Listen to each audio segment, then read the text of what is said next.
Well, good morning, everyone. I'd like to welcome you to the Cook County Board of Commissioners regular meeting today, Tuesday, February 14th. And if we'd stand for the Pledge of Allegiance, please. I pledge allegiance to the flag of the United States of America and to the republic for which it stands, one nation, under God, indivisible, with liberty and justice for all.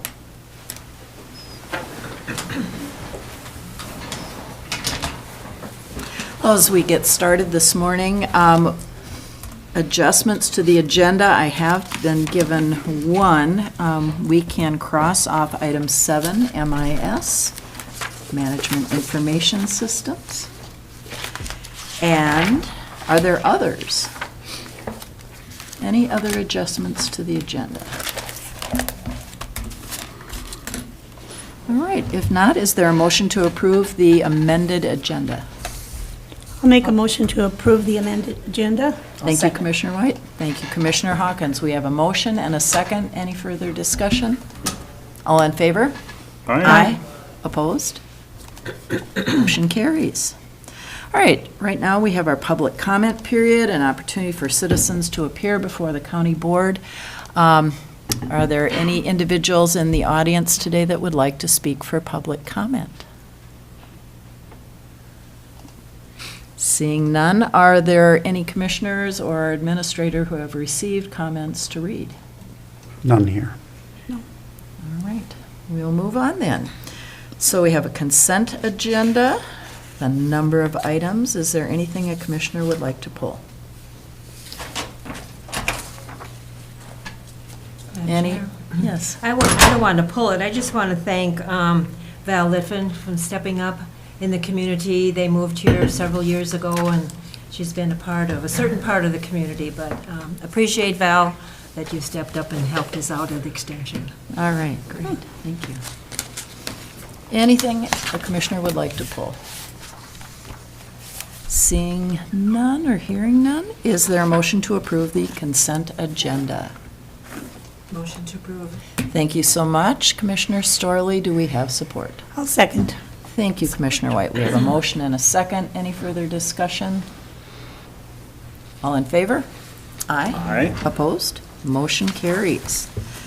All right, we're going to jump to item 5 at this point in time, which is our highway department.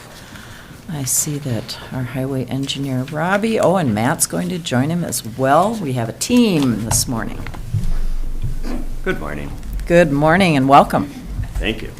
Yeah, we're going to tag team a couple things. You got to deal with me first, then we'll go to Matt, and then we'll come back to me.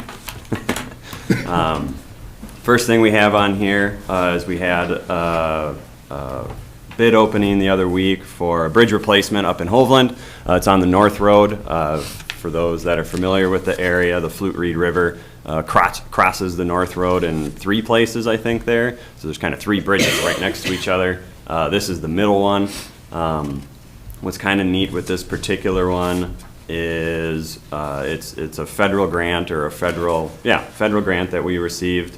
The off-system bridge replacement grant will cover 80% of the project cost, which is pretty typical with federal stuff. And so it was really left up to us to figure out the remaining 20%.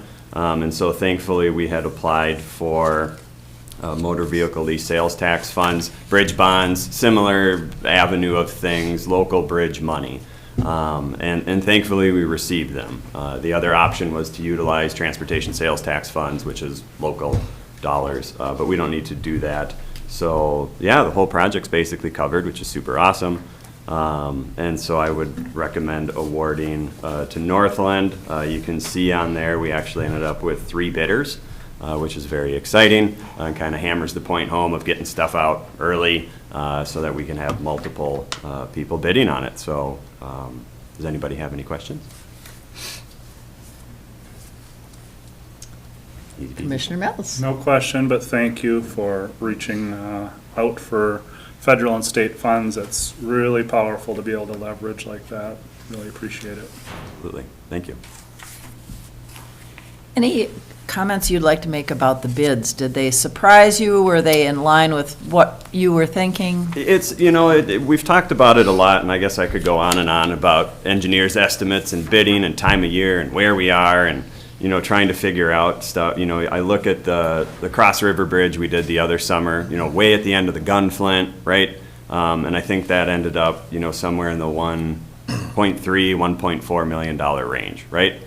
This is a very, very similar bridge, almost identical. The difference is what we put in at Cross River was timber. What's going up here will be pre-stressed beams. So you can see our estimate was 1.2, which that was based on that.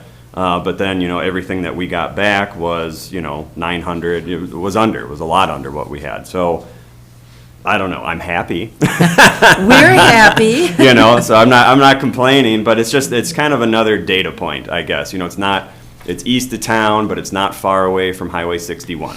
And so I think, you know, maybe that's becoming more of a thing, is almost a distance from 61 and not so much west and east of Grand Marais. I don't know yet. More to come. Well, that's what I was wondering about, so, you know, I Yeah. appreciate your insight on. Sure. No, and I was just looking through the bid abstract and each individual line item too for everything, and I mean, it's all over the place with each of the companies, and then also the different materials, you know, some are low, some are high, and so it just turns into this cumulative thing. But I'll take 20, almost 30% under what we thought it was any day. Absolutely. Administrator Yorkie? Yeah, thank you, Madam Chair. There's something interesting about the pre-stressed beams that we're going to be using in this bridge. Robbie, would you say a little more about those? Sure. I tooted my horn the other day we have a highway department weekly check-in meeting just to see what we're all up to. And so I maybe unfortunately made the point at my time when I was at the bridge office with MnDOT, I helped create these beams. And so I made them from scratch. Basically, the design of them, everything about them was something that I had created. Obviously, there were a couple other people on the team, but if anyone ever wants to read the Science Journal article about the creation of these, I'm happy to show it to you. Yeah, so that's what. You didn't include it in the packet? No, I did not. That's kind of a fun thing. So I'm really excited to see them go up because it is something that I helped make, so it's kind of neat.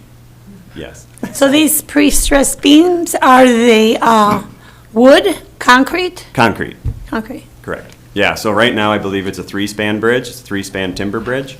And so then what we're going to put back is a single span. So it eliminates kind of the piers in the stream, which is nice. You know, you deal with less erosion or less issues kind of in the stream, less moving parts too on a bridge. Additionally, for what it's worth, I know people really like the aesthetic of timber. We did timber rails, so at least when you're driving, you can see that.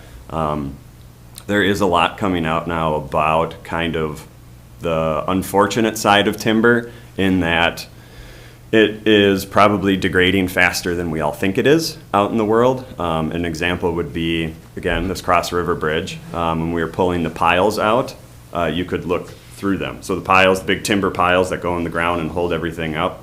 And when you inspect things, it's a visual inspection. You do some destructive testing, meaning like, you know, punch a hole in it and try your best to figure out what's going on the inside. But most of the piles that we pulled out on that particular structure were hollow. Which is very concerning. The one that we're replacing right now is only 40 years old. That's not that old for a bridge. You know, and it seems to be a recurring theme that I'm encountering of things that we're replacing up here is either, you know, old things got put in, timber decays, and it decays faster than most other things. So, yeah, I'm not a fan of timber bridges. I'll put that out there, and that's okay. And they might be more expensive too, so I don't know. But Commissioner Mills? yes. I think we call them foo-foo bridges in the industry, but will you make these pre-stressed beams for us? Me, myself, no. Oh. Sorry. No custom orders. No custom orders, yeah. I just did a lot of math, that's all, yeah. Other questions or comments? I want to know, are you going to autograph it Oh, when it's 100%. done? I'll stand right under them when they go up. I don't know if we want to start tagging our bridges. Yeah. Oh, all right. Any other questions or comments? If not, I'd entertain a motion. I'll make the motion to award the contract to Northland Constructors of Duluth as presented. Thank you so much, Commissioner Hawkins. Is there support? Support? So we have a motion and support. Any further discussion? All in favor? Aye. Opposed? Motion carries. Thank you. Now to talk about a municipal tractor. Good morning, Commissioners. My name is Matt. I work at the Highway Department. I'm the maintenance superintendent. And I'm here to talk a little bit about not only municipal tractors, but kind of a large area of maintenance that people don't really think that the Highway Department does, which is sidewalks. Obviously, the city government takes care of a lot of sidewalks south of Highway 61. Well, anything north that's on a county road, we take care of. We meaning the Highway Department and the county government. So we actually have right now, depending on how you count, 2 or 4 miles of sidewalks based on number of passes that we do with a skid steer. Do meaning clear, and a skid steer is not really built to do that efficiently. So we but we have a skid steer for summer work with the Highway Department. And so we have an attachment, a blower attachment that usually takes care of it. But it doesn't do a great job, and it is time intensive. And now what's happening is we have more sidewalks being added to county roads. So we're going to have a sidewalk on each side of Fifth Avenue, as well as, at least as proposed, there's going to be a continuation of that. I'll call it safe routes to schools, but really it turns into a multi-use trail around the Gunflint, proposed for, I think, 2026. Either way, it adds 2 more miles of sidewalk, or you could consider it 4 more miles. So a total of 8 miles, and that's, again, 2 passes. So I want to address something right away, which is there was $75,000 in the budget for this year to spend on some sort of sidewalk clearing device. And we hadn't landed on exactly what that was when the budgeting process started. So when I came to the Highway Department, there was debate happening. $75,000 would cover what's called a toolcat, which is a Bobcat product. The school has one. They're more sort of like light contractor grade, not really heavy machinery. And what I'm proposing, and what the Highway Department proposes, is actually kind of step up our game a little bit by getting a municipal tractor. And what that would allow us to do, it's more kind of in the heavy equipment side of things, higher horsepower, PTO driven, which means it's actually driven off the engine rather than relying on hydraulics. Clears snow really, really well. We have a test case. The city actually bought one 2 years ago from the exact same company, also used. And they've had a lot of success with it. We've visited them several times, kind of checked in with them, made sure that they don't regret that purchase. So we've done our homework. We went to what's called the Fall Expo down in St. Cloud and talked to a bunch of different companies this fall. We're pretty sure that this is the right decision for our purposes and for the county, especially given the fact that the number of miles of sidewalk is going to increase drastically.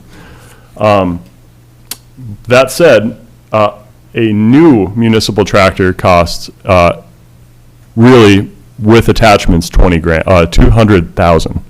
And not only did we not budget for that, but we want to really test out this idea before we come before you and say, yeah, we need a $200,000 implement.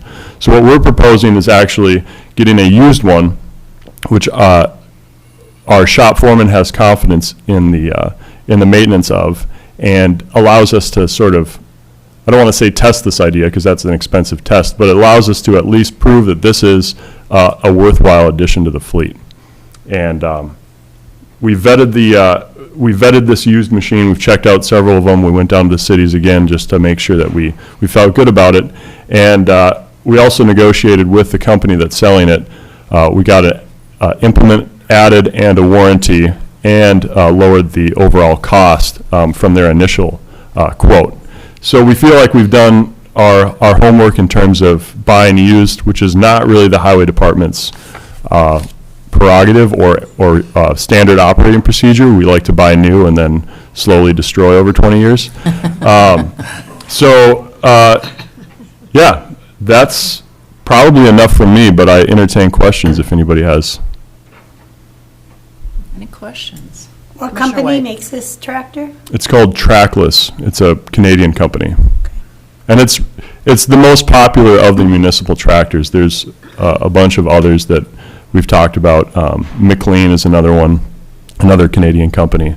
But yeah, if you ever go to Quebec, they have like 100 of them just to clear the streets of Montreal. So, I'd love to take that field trip. Yeah. But that's not in the budget.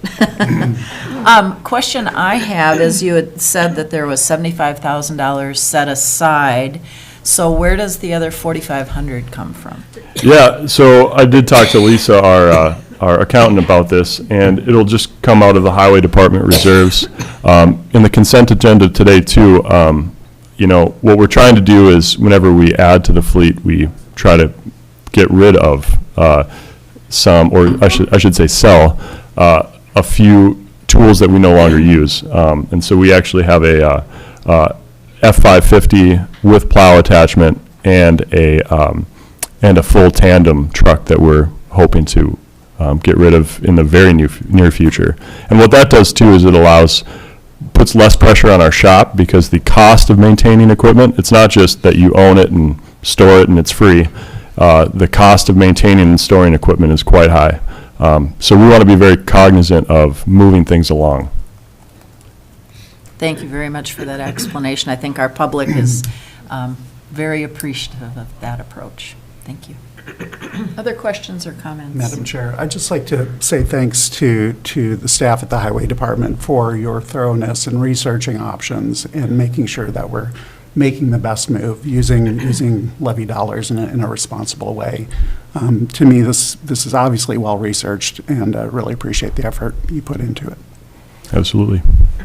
Commissioner Storley. Thank you. So this used bit of equipment, where did you find it? And you said that it looked pretty safe and... Yeah, and this isn't a Craigslist ad or anything. This is, you go to a reputable equipment dealer, and what they do is they take units that are on other municipalities' replacement schedules. So like, they'll buy back a used vehicle when they sell a new one. And so they bought back this vehicle and then have turned it around, made sure that the systems all work, and now they're selling it. So it's a company called McQueen. They're based out of the Twin Cities, and they're reputable, and they're willing to give us a warranty as well. Okay, thank you. Other questions? Commissioner Mills? Yeah, I want to thank you for looking into this. Right tool for the job, right? You want to do things right and efficiently, and considering what was budgeted, I think this is very reasonable. I'm somewhat familiar with these, in just that when I was on the city council, I was looking at other ways of snow removal, and a similar product is what came to my list, just based on Quebec or European models for narrow roads or sidewalks or whatever too. So I'm really pleased that we're going this direction. I think it's a really wise choice, and you know, our aging community appreciates more pedestrian options, and I think this is working towards enabling more options for our community. So I shouldn't say aging, the kids love it too. I mean, we all love pedestrian options. So thank you. Other questions? Comments? If not, I'd entertain a motion. Madam Chair, I'd like to make the motion to authorize or approve the purchase of a used trackless MT6 with attachments for $79,500. Thank you, Commissioner Mills. Is there support? I will support that. Thank you, Commissioner White. We have a motion and support. Any further discussion? All in favor? Aye. Aye. Opposed? Motion carries. Thank you so much. And now we're going to talk a little bit about the RAISE grant. Yes, I feel like we've talked about this a lot. Topic of conversation of my past 3 months. But a good topic of conversation. So we have had 2 formal, we'll kind of dub them visioning sessions for this grant, on top of I don't even know how many phone calls, individual meetings with I feel like every lake association, property association, business entity, concerned person along the entire Gunflint Trail corridor, which has been great. That's the point of a project like this, is to gather that kind of input and really, put forth our best foot as far as applying for something. And so, through the entire process, it's been really, really eye-opening and great to get so varied opinions from everybody. I mean, we're talking from returning it to gravel to making it a 4-lane highway, and then everything in between. So it's been a challenge to get to this point, and I mean that in a good way, though. Like, it's just a lot of things to digest and figure out what to do. And so what you see in the letter that I put together is our application. It's going to be our application for this grant opportunity. And I guess at this point I would entertain questions regarding it. I feel like I've talked about it a lot, so I'm not sure. I'm open to questions. Well, I don't have a question, but I have a Sure. comment that this is one of the projects that I think we've had more public engagement on than any other I can recall in my time here in Cook County. It's really been fabulous. Lots of different groups, just a really good opportunity to listen to one another. There have been Zoom options, in-person meetings, and I just want to thank you for that time period that you allowed the process to occur and all the information and the ideas you've collected, because there are many, many. But it gives us an opportunity to get into some generational money, money that we're not going to see again. And I'm just really excited that we have such community support and a lot of very creative ideas out there, and a community that's listening to one another. And even though we may not always agree, that we listen in a respectful way, and I really appreciate that. Commissioner Mills. Thank you, Madam Chair. And I'd like to echo those thanks, and I am also very impressed with the process. And do recognize there is some pretty significant time constraints, but considering that, I think you did a fantastic job. I have heard comments from the community that they would have liked more time, but we didn't have it. And I just also want to point out that this is not, set in stone, writing in blood, anything. We can, get into the details if and when we're awarded this, and I think that's really important for the community to know that this doesn't tie us to this exactly. There's some flexibility there, and I think that's really important. So there will be more opportunities for input. So for those who haven't yet made comments, there's still room for that. So Absolutely, yeah, and I think that's a really important point to make with this is, some of this is it is known, we're going to resurface 30 some odd miles of the road. We are going to put in, a wider shoulder through mid-trail. But that will have minimum to no impact. So some of that, a lot of that we can say, definitively is done. There's other parts of it, like we've talked a lot about, and I think most folks' concerns come in at is some of the trailhead enhancements that we've proposed.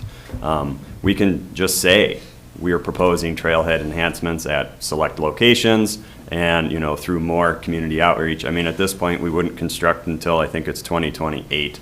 So that leaves us 5 years to put something together. Even 4 years really, between design and trying to get the thing out the door for bid, but that's a lot of time. So I'm not worried about that. Yeah, I appreciate everyone's input on this, for sure. Commissioner Hawkins? Yeah, thanks, Robbie. There are concerns, I know, in the community with this long list and priorities, and I do appreciate the effort you've gone to inform the public.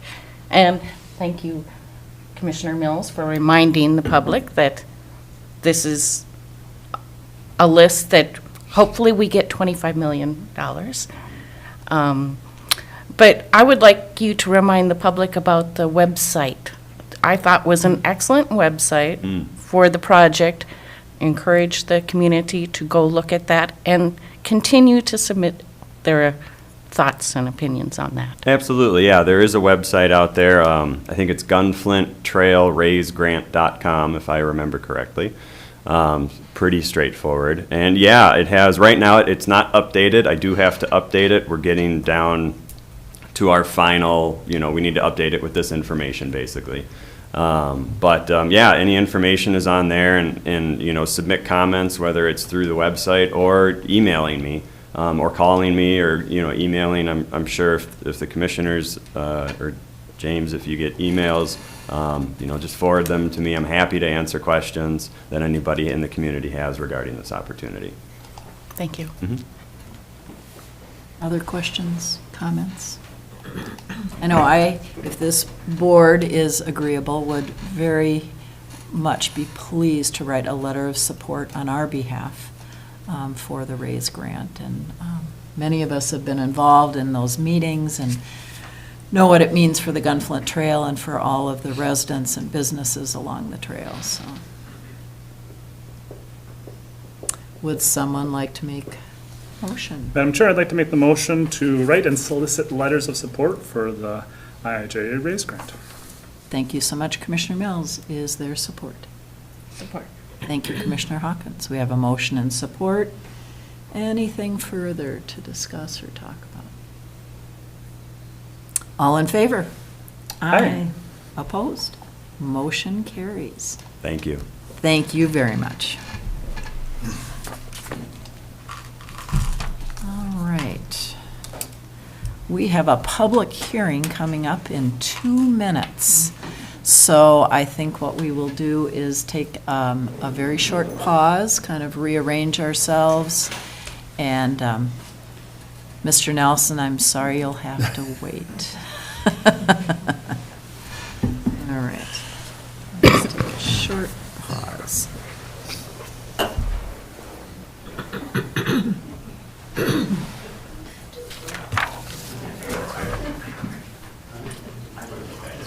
That's the,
I'd like to welcome everybody back to the Cook County Board of Commissioners meeting today, Tuesday, February 14th. And we're getting ready for our public hearing. Whistle. Oh, I get to use it. Oh, that didn't work. It did. We're having way too much fun here. So I'd like to welcome you all back to the Cook County Board of Commissioners regular meeting. And this morning, we have a public hearing regarding the Caribou Lake Surface Water Ordinance. And I believe Administrator Yorkie, you have a few remarks you'd like to make before we begin. Yes, thank you, Madam Chair. So for folks who are tuning in today who may not have seen our meeting earlier being later. Last fall. This issue came forward. We were contacted by property owners on Caribou Lake, just outside of Lutsen, with concerns about the potential impacts that wake boats could have on Caribou Lake. They provided a great deal of research. In fact, I have a binder of information here that will be incorporated into the record for this hearing. That provides a great deal of information and data about what wake boats are, the potential impacts that they can have, particularly on smaller lakes. These are boats that generate waves that are sufficient for people to surf behind the boat without being tethered to the boat. And so they do that by taking on ballast. And they sit very low in the water, and they don't go terribly fast, but they do go around 10 to 12 miles an hour, and in so doing, they generate a wave that can be surfed behind the boat. The ordinance today is really to try to mitigate the potential damage to property around the lake, and also to mitigate potential harm to the ecosystem of the lake. In addition to causing shoreline erosion, these boats can churn up the water column that's disruptive to the ecosystem of the lake. The waves that are generated, in addition to causing erosion, can also damage nesting habitat for loons, and we know that we've had breeding pairs of loons on Caribou Lake. So there are a number of issues that the residents want to address. And again, I just want to commend the folks here today and those who were involved in putting this information together for the board. You all were very thorough, and really appreciate that effort. It makes it easier for the board to become informed and to make a decision on a question like this. So I think that's mostly what I have to offer this morning. I guess just to talk about the process a little bit more. This is a hearing about the draft ordinance that is included in the board's agenda packet. After the hearing, if the board decides to approve the draft of the ordinance, then it would go to the Commissioner of the Minnesota Department of Natural Resources, who would have 120 days to make a decision on the ordinance. And if the Commissioner decides to approve it, then we would take steps to actually enact it. So that's the process that we have to go through. The final decision rests with the Minnesota Department of Natural Resources. But the county has an important role to play in drafting the ordinance, holding the hearing, and making sure that all voices are heard. So, Thank you so much. So at this time, are there any of the members of the public that would like to speak? If so, please come forward to the microphone, and there's a sheet for you where you can sign in your name and address.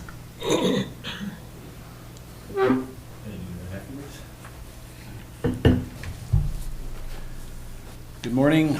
My name is Carl Karst. I'm a member of the Caribou Lake Properties Owner Association.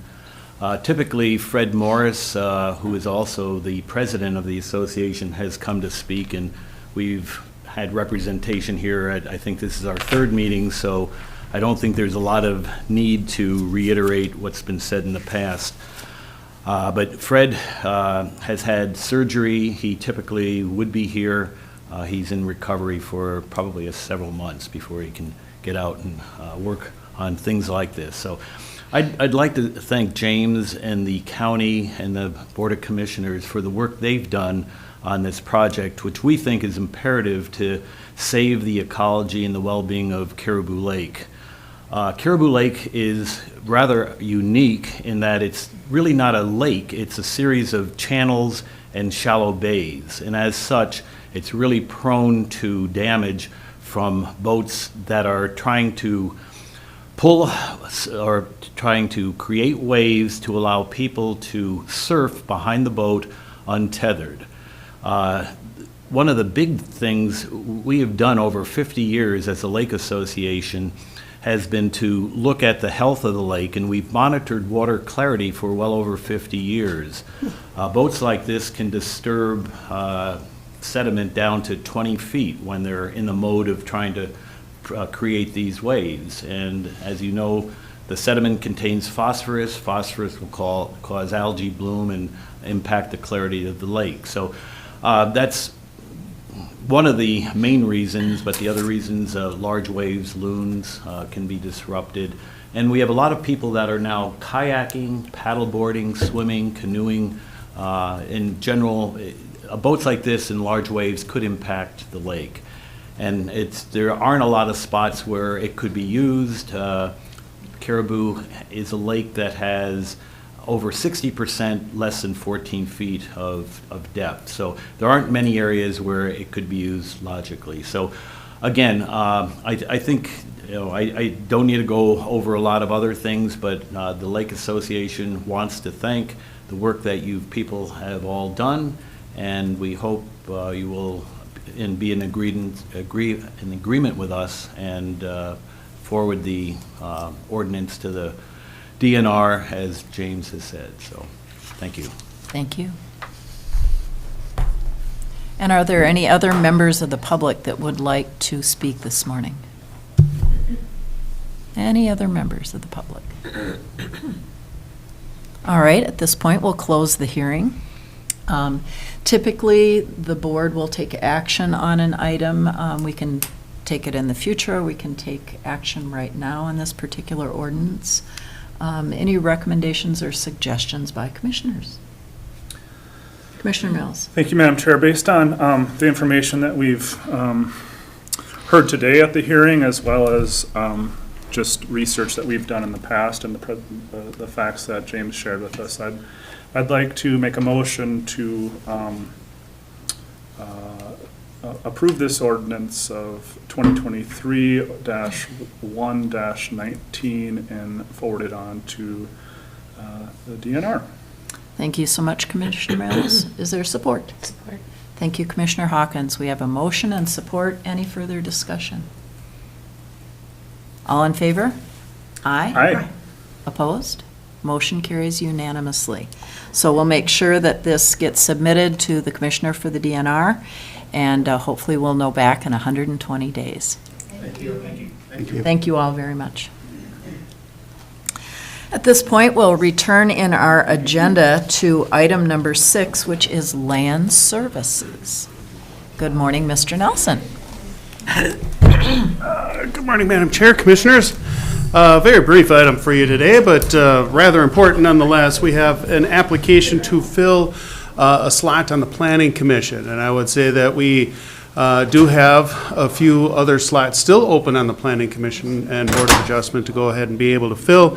What we do is we're not obligated by ordinance or statute to obtain a geographic diversity. However, we strive for that because we feel it's really important to have an equal distribution and a diversity of thought and perspectives from around the county to be able to help decide on important land use cases and decisions that need to be made. The application that is in front of you is from Linda Newman. She has been a member of the community for a long time. She has been on our Parks and Trails Commission, is a very valuable member, and I do recommend that we go ahead and appoint Linda to both the Planning Commission and the Board of Adjustment. She is agreeable to sit on both of these, and we have open slots on those. As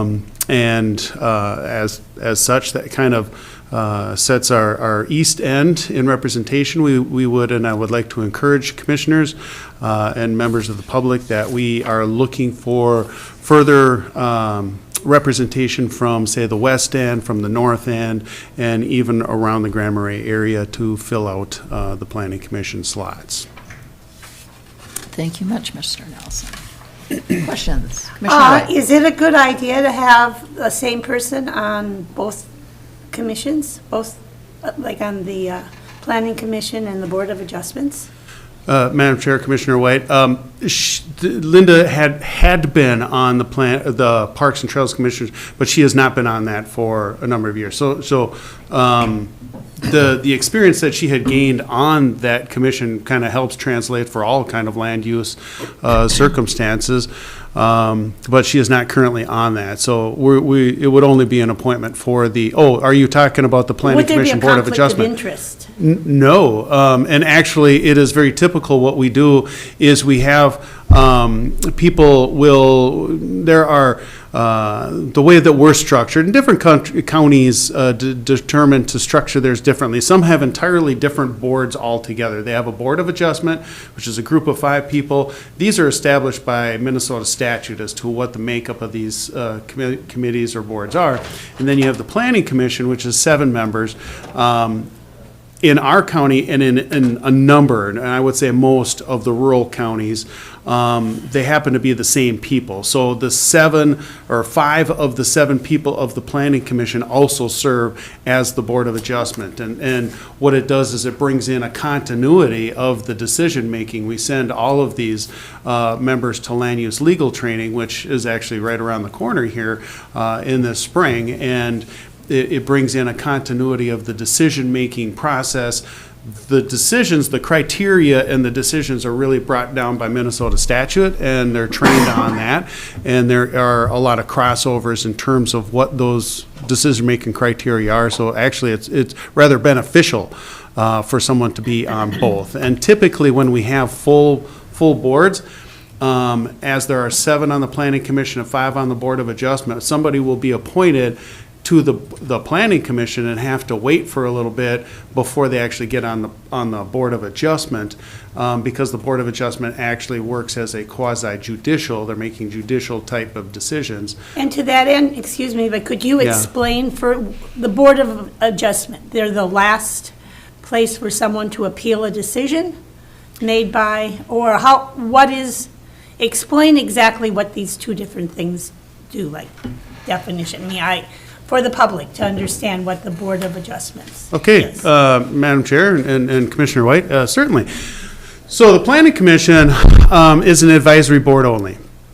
And they're established by Minnesota statute, and they receive delegation from the county boards of commissioners to conduct the public hearings with regards to requests that are special uses or special permit uses, conditional uses, things that we identify specifically that the rezones or other types of land use issues, that they conduct the public hearings, they gather the information, and they make recommendations to the full Board of Commissioners, and it's the full Board of Commissioners that actually make the decisions themselves. The Board of Adjustment is a quasi-judicial board, and they hear appeals from property owners who need to, for some reason or another, vary from the standards of the ordinance. Either there's a couple different categories of it. They may appeal from the standards, specifically of the direct language of any land use ordinance that we have. And they can also appeal a decision or determination of staff that's made with regards to the interpretation of what those provisions are. And that board, the Board of Adjustment, then hears that, they conduct a public hearing, they render a decision, and that's where the decision is made. It is made at the Board of Adjustment level. Now, it's not the final decision. If somebody still feels aggrieved or feels that their case does need to be appealed further, they do have the ability to go to district court. Thank you. Commissioner Storley. Thank you. Well, Tim, I'm waiting for those posters for the flyers I can put out. Tim and I have talked about the West End being represented for a long time. Even though I go to township meetings, there's no public there. So, maybe I'll try in March when we have our annual meeting, when we do hopefully have the public show up to help the township set budget and that kind of thing. But other than maybe hanging a flyer at the post offices, I don't know what else to do to beat the bushes. And it's really important because if there isn't a quorum, no decision can be made, and then everybody goes home, and month after month, you can't have that happen either. So I'll try harder. Well, and it is difficult, and it is interesting that over the course of the years, so I've been here almost 25 years, the ebb and flow, sometimes we have 3-4 people applying for one position that may be open. Other times, we can't get anybody to apply. And in terms of the geographic distribution, sometimes we're over inundated from the west end. And sometimes, we have to say, okay, we have enough people there, we need people there. So it's really ebbed and flowed in terms of the public interest that's out there and the geographic distribution, for sure. And I would say I find word of mouth, I just talk to people when they're, and, I'm sitting on the planning commission as an ex officio member, but I talk to everybody I run into in the post office and the grocery store and talk about the openings and try to encourage people, if they're not interested, to just get the word out. And I really like the application that's online on the county website. I think that really helps, and people can go in and look at all of the vacancies and see which one might fit their skill set and their interests. So I like that aspect. I think it's great. Other comments or questions? Commissioner Mills. Thank you, Madam Chair, and thank you, Tim. It's my impression that both the Planning Commission and the Board of Adjustment are some of the most demanding of our committees, both time-wise as well as maybe intensity of topics at times. My experience with Linda on the Parks and Trails Commission has been wonderful. I think she brings a lot of knowledge and respect to conversations. She has a really wonderful community-based mindset, and would applaud her appointment to the position. And I just want to make sure that she's aware of the time needed for these and how challenging that can be. So I don't know if you've had a chance to speak with her about that or not, but as Commissioner Starley pointed out, we do need quorums for a lot of these decisions. So. Yeah, Madam Chair and Commissioner Mills, that is always one of the topics that we do have to agree. People that are civic-minded really want to be able to help and want to be able to participate, want to be able to be on the boards and commissions and such, and you're right, it is a big demand. Land use in particular is a very emotional issue and can really cause a lot of consternation around and concern and contentions and such, and it really challenges the individual to stay focused on what the actual decision criteria are that it's delivered by the state and statutes and by our ordinance, and to be able to attend all of these. It's really commendable for anybody that really wants to put that time into it. And I will add that from the Planning Commission side of it, there are no term limits, but actually with the Board of Adjustment, those are limited to 3-3-year terms. And so the way that it kind of goes is somebody's generally appointed to the Planning Commission, then over time they'll get onto the Board of Adjustment as well, serve 3-3-year terms, and then have to go out. We've had actually a number of people since I've been here that have hit their term limit and then got off because of the term limit, only to get back on and want to serve. And the difficult thing about that is in the time, a lot of time, the decision criteria changes. The state of Minnesota, legislature, case law, everything. So the decision criteria for some of these things have changed from year over year over year, and it's really important. That's why we send people to training over every year to do it. It's a very big commitment, and yes, we highly regard the people that do it, really appreciate them wanting to spend the time and energy to do that, for sure. And there is a training coming up next week, March 1st, down in Mankato, to make already sure. next week? Or 2 weeks, to ensure that, yeah, to make sure that, I like to get you going. But to really make sure that everybody is up to speed on changes in statute and case law. It does take a significant commitment, and I would agree with you, Commissioner Mills, that Linda Newman is up to the job and is very aware of what it requires. Commissioner? And just how many times in a year does the Board of Adjustments, I mean, how often is there a need for them to gather and to make decisions?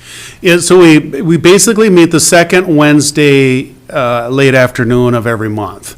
Generally start at 5 p.m. Over the course of time that I've been here, there's been times over courses of years where we've started at 7 p.m. And there's been times where we've had, say, back 2005, 6, and 7 with as much development and many decisions and cases, we'd have 2 meetings in a month because there was so much of a caseload. And then there are also years where we don't have a meeting because there's not enough information. So that is another one of those elements that just kind of ebbs and flows. But generally, once a month, second Wednesday of each month, starting at 5 p.m.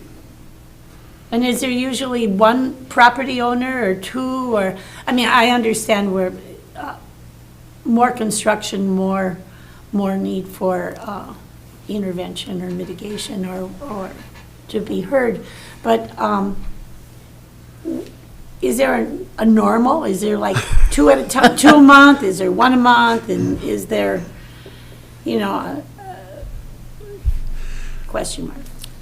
Madam Chair and Commissioner White, that is an excellent question. This is Cook County. There is no normal. I will have to highlight, we are a very eclectic community. In the last just several months, we've had requests with regards to chickens and such on their property, small game animals, gravel pits, to wood chipping operations, to refueling stations, to any number of things.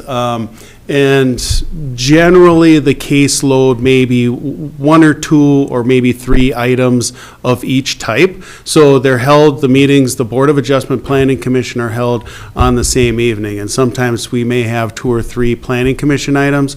Sometimes we'll have as well 2 or 3 variance type items. Okay, thank you.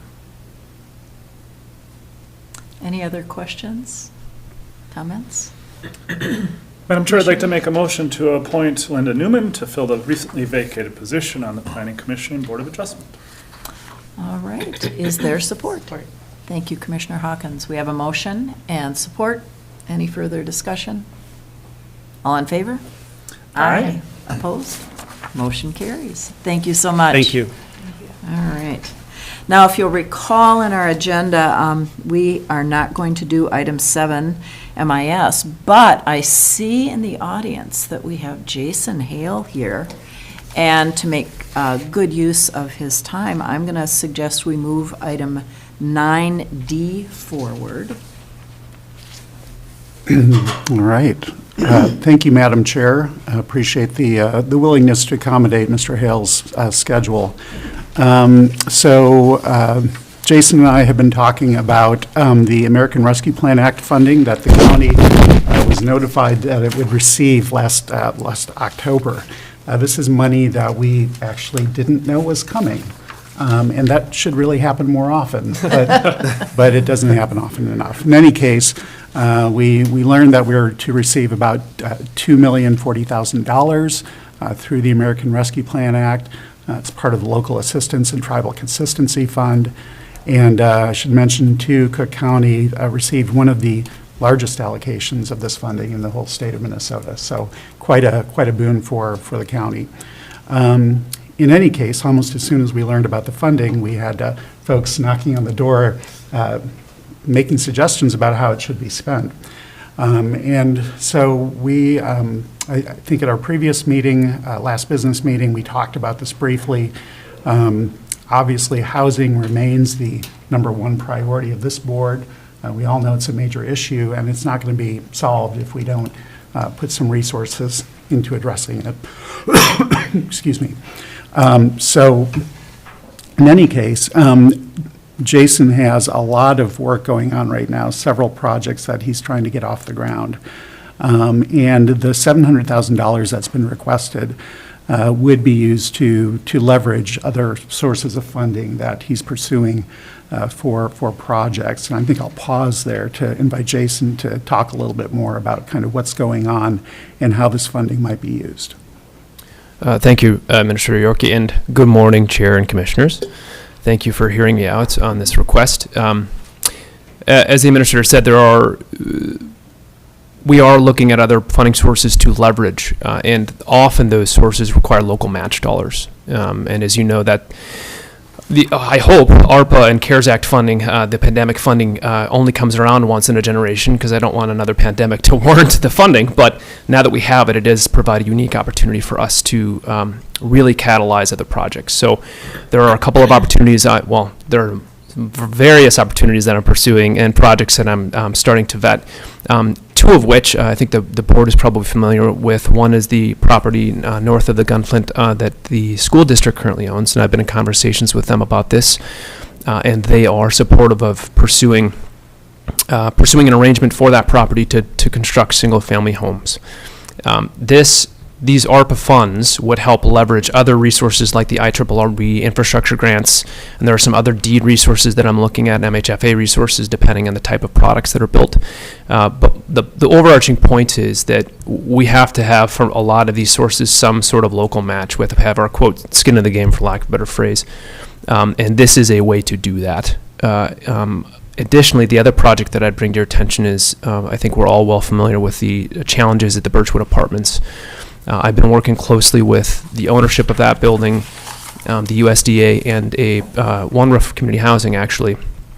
I will bring them back to Cook County kicking and screaming if need be, but I'm kidding. They want to be back. They're excited about being back in the community, and we're looking at various options. But we met last Friday to discuss opportunities to improve, save, and maintain the affordability of those 24 units in perpetuity.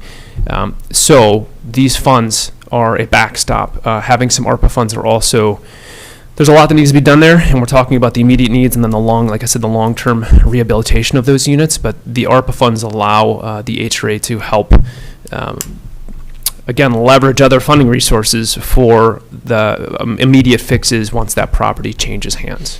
So I won't go too deep in the weeds on that. We're still exploring what that exactly needs to look like. But again, having it accessible really helps us to leverage other resources and provide a lot of things that we need in this community. So I'd be happy to take any questions if you have any. Any questions for Jason? Commissioner White?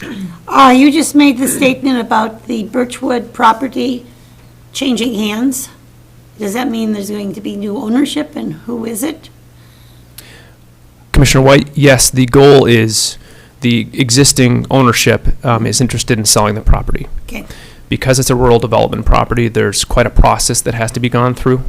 And it's not as, I was going to say simple, that's not even the right word.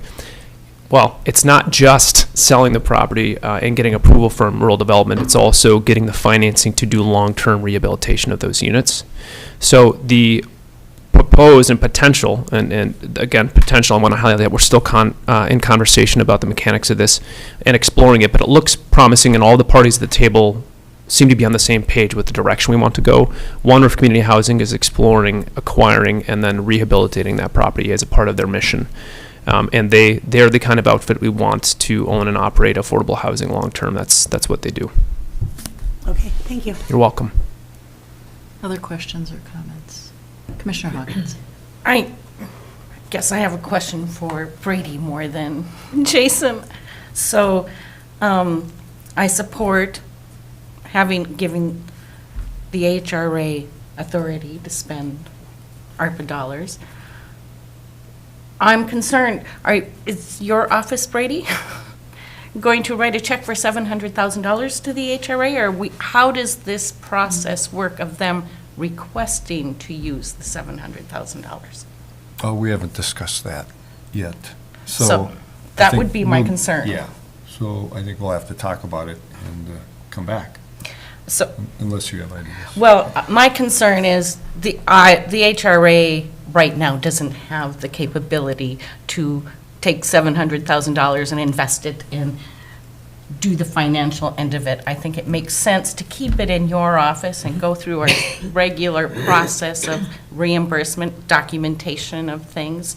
So I just wanted to clarify what our expectations are. And Jason, you want to talk about that? Yes, Chair and Commissioner Hawkins. Actually, I spent some time last week talking with Kelly Berg in Auditor Power's office about that exact thing, wondering, so when we actually start spending these monies, how exactly do I need to do that? And where do they live? Because the county is actually acting as the accountant, for lack of a better term, for the HRA. So right now, the initial allotment or allocation of ARPA is actually sitting in the county. My anticipation would be that would happen with this, whatever the board decides to do with this request. I don't want it in any account outside of the county either. So it would stay here, and it would be a part of the larger fund. The county has a general fund, what have you. And then upon request, we would say, hey, here's the invoicing or the receipts for this project, and then we would go, and I would go to the auditor's office and make that request. So I completely agree. That's, as I understand it from talking with Ms. Berg, that is the process now, and I wouldn't anticipate it changing at all. Okay, thank you for You're welcome. clarifying that. Very good. Other questions?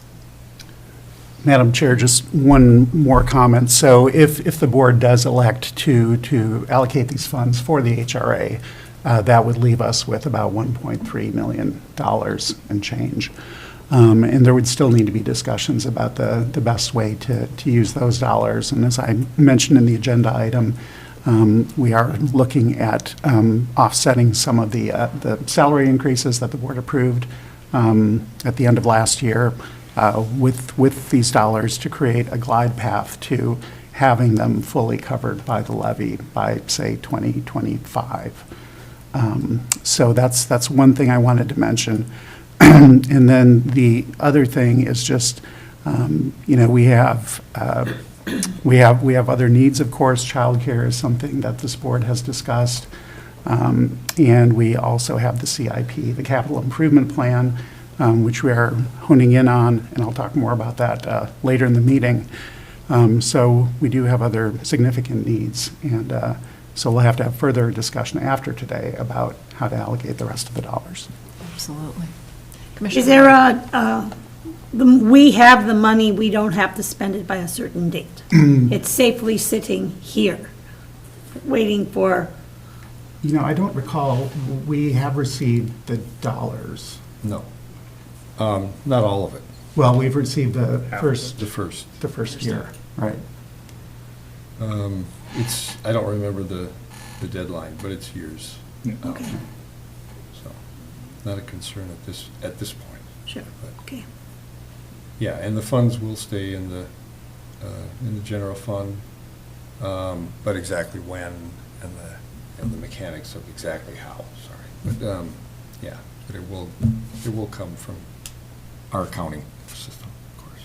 We're not going to do no, I get where you're coming from, thinking of the EDA, where we actually granted them the fund. We did a sub-recipient with EDA funds a couple of years ago, so now I get your question. That's where I was going. Yeah, yes. we're not doing a sub-recipient Thank you. on this, so we're managing it here. And I would just like to say, on Friday, when we had our new legislator come to Cook County and speak, I had a chance to listen to all 11 groups in the afternoon, as well as the discussion at the luncheon. Housing, housing, housing, housing. It was brought up by every group, even though they had other needs. And so I think there's just huge support throughout the county, throughout all organizations for this. And we've had a problem for decades. We now have an opportunity to make a real positive change for our community. So I think everyone understands the importance of this. Jason. Thank you, Chair. Just a quick note, and I agree with, I'm very biased, but I completely agree with you. My recollection is unless the new disbursement of the ARPA funds has changed, they have to be committed by the end of 2024 and spent by the end of 2026. That was the original Treasury guidance. So again, you had another allotment last year, which was the best Christmas gift ever to get $2 million. But just for reference, for time frame, it's 23. So I'm just putting that, think what you will with that, but that does give us a little bit of a clock as figuring out how exactly these funds need to be spent. Other questions or comments? Commissioner Mills? Thank you, Madam Chair. Thank you, Jason. And I fully support giving authority to the HRA for this $700,000. I just wanted to clarify as far as the particular project is concerned. There's no details about that at this point. It's just a concept and the willingness of the school district to work with the HRA to get some housing, correct? Yes and no, Commissioner Mills. There are some details. I am working with my attorney to draft an option agreement for that property that will then be presented to the school board. And then, of course, it's subject to their approval of the agreement. I've worked through the terms with the school board. So the short version is so far the indication is yes, they're amenable to doing that. We have a mutually beneficial arrangement for developing that property, making some of that available to them for their needs and their staffing needs. And the HRA can act as a partner to help some of those housing units be built so they can hire the teachers and the maintenance staff, et cetera, that they need. So that's one project. And I bring that up as an example. Like I said, there are other irons and fires that I have going, and the ability to use this, whether it's for that or for other projects, as leverage is not insignificant. Of course, if the board decides, no, we're not going to do this, I'd say, okay, I appreciate your time, and I'll figure out some other way, hopefully, to do it. But the ability to use these funds to match especially for infrastructure in this county, is, like I said, not insignificant. And the other component that's really important is the ability to think about it as subsidizing the lot creation so that we can offer lots at a really affordable price to build more entry-level and affordable housing.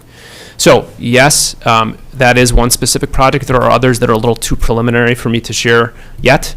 But whether all of it goes to that or part of it does, and then there's leveraging that and, maybe the West End or other projects, that remains to be seen. Commissioner Mills? Thank you, Madam Chair. I need to be more direct with my question. I'm a big fan of single-family housing. I think that's very important and very enabling and very powerful for families. I would be surprised if that's the best bang for the buck.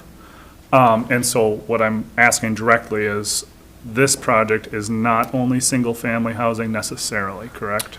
Commissioner, if you're referring to the ISD 166 Correct. property, Yeah. it is at present. I'll say this: there are multiple opportunities. One of which I think the primary focus is likely to be single-family housing, but we're also looking at ways to do things like townhomes, duplexes, et cetera.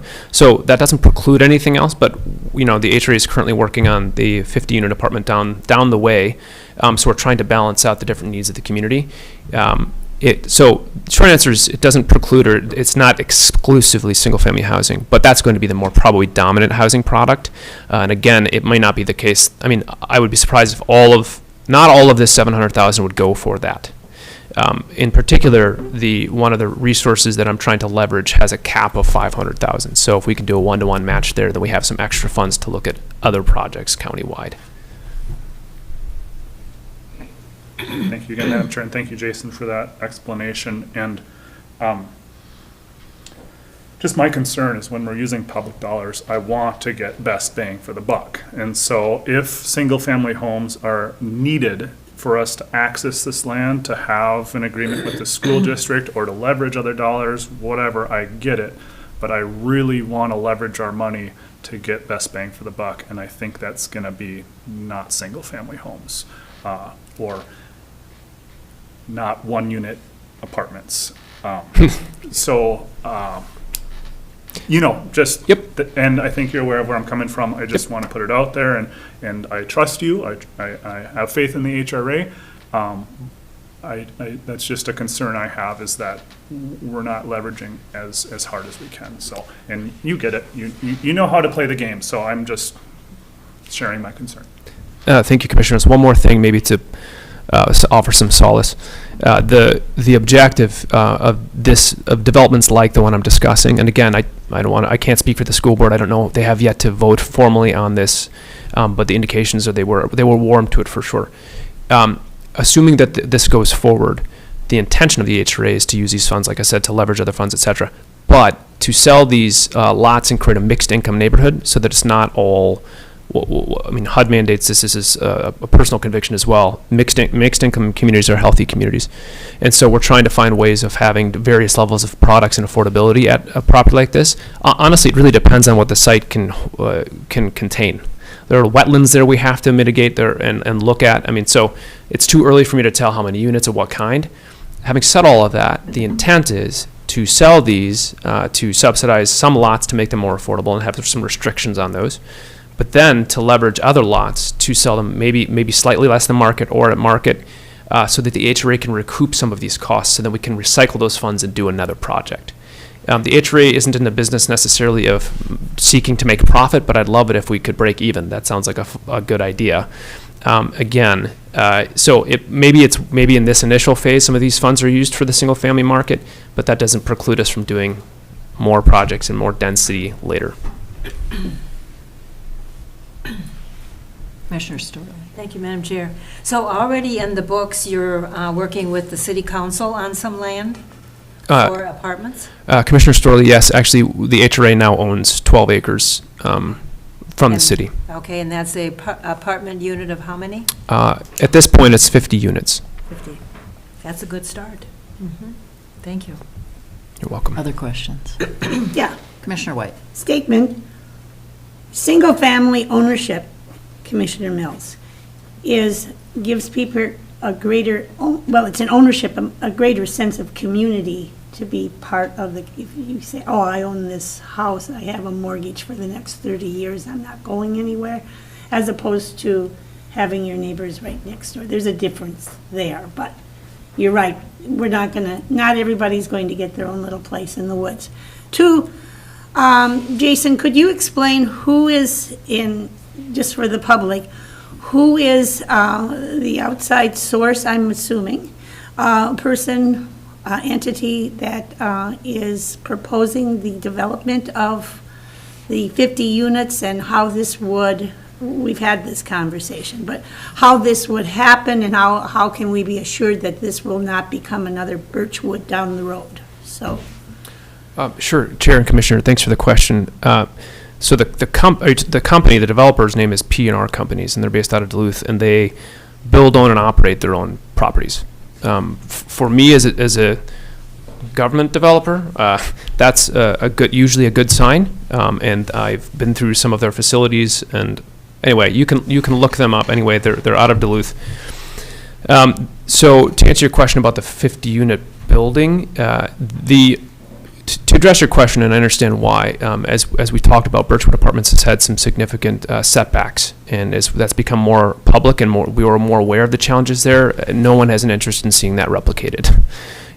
So there are a few things. One, there's built in the agreement with the HRA, there's going to be a development agreement that the HRA board would approve with this developer, and there are going to be maintenance requirements, and we'll have the right to actually go, during the term of this agreement, to go and inspect the property if we would like to. Two, the math doesn't work for this to become a Section 8 property. So I'm just from a business operations perspective, they're not interested in doing that.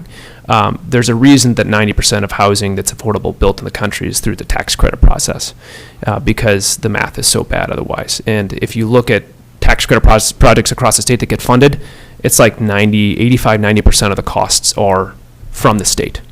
In other words, think of 90% equity. So my point is, unless a property is designed to be built for affordable or subsidized housing, it does not go that way. And in fact, one of the problems we're having nationwide is it's going the opposite. Projects that are naturally occurring affordable housing or that were previously affordable are now being purchased, renovated, and then put on market rate. So we have the opposite problem right now in this country.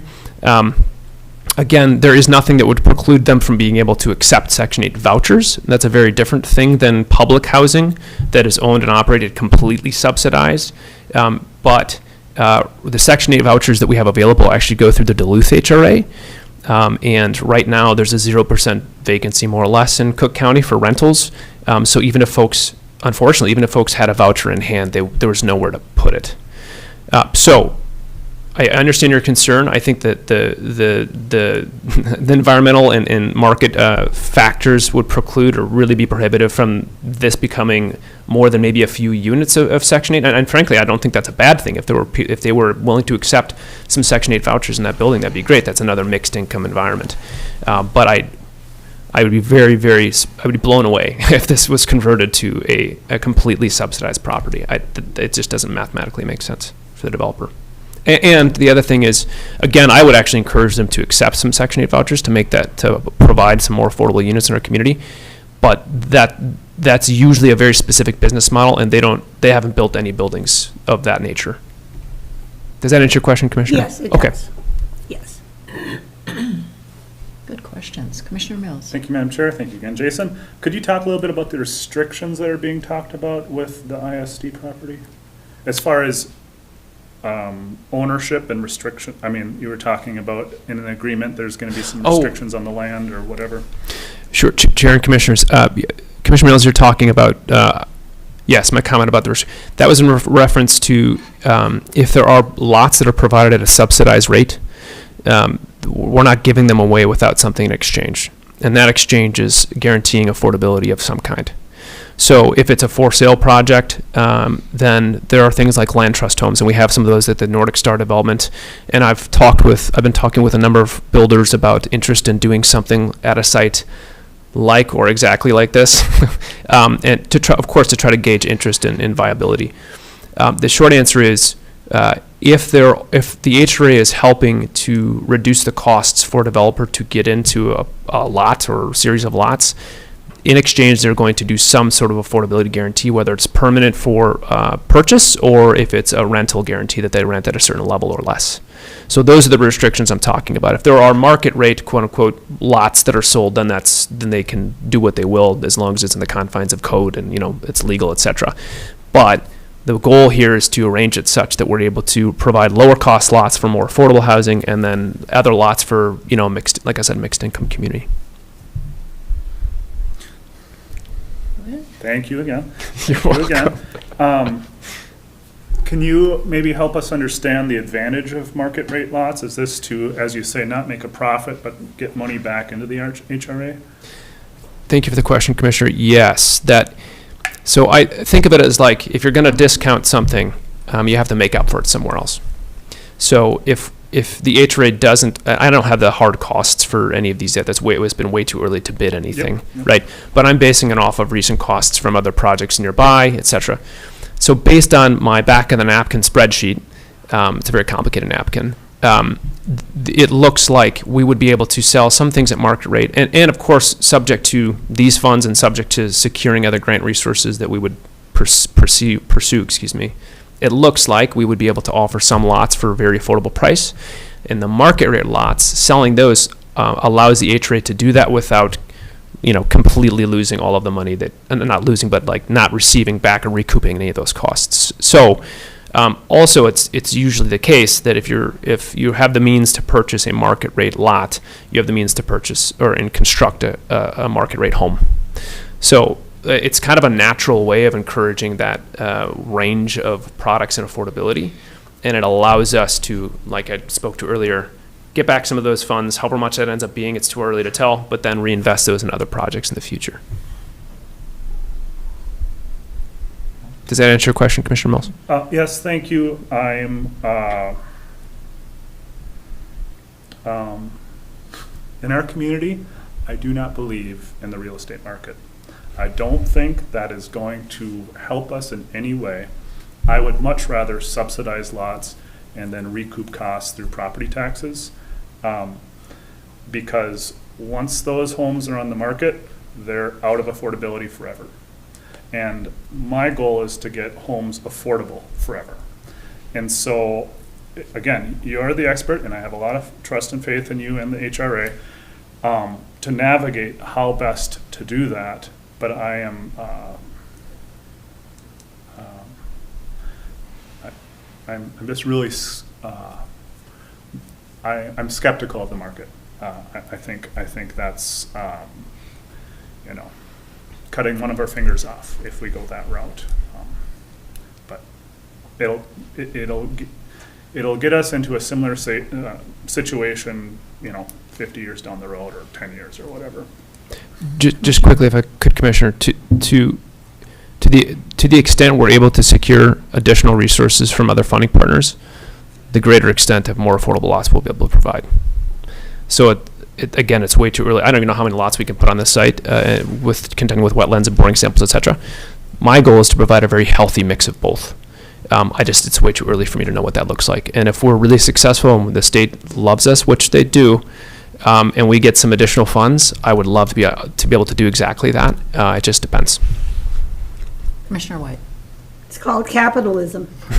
And two, Molly, is there not on a deed, real estate, that you put, there's a phrase, and I don't recall what it is, but if it's affordable housing, you create, Deed real- restriction. deed restrictions that goes forward with the selling of the property, where someone cannot make buku bucks off of their investment after however long, but that can only rise, and I don't know what the percentages are or anything like that, but,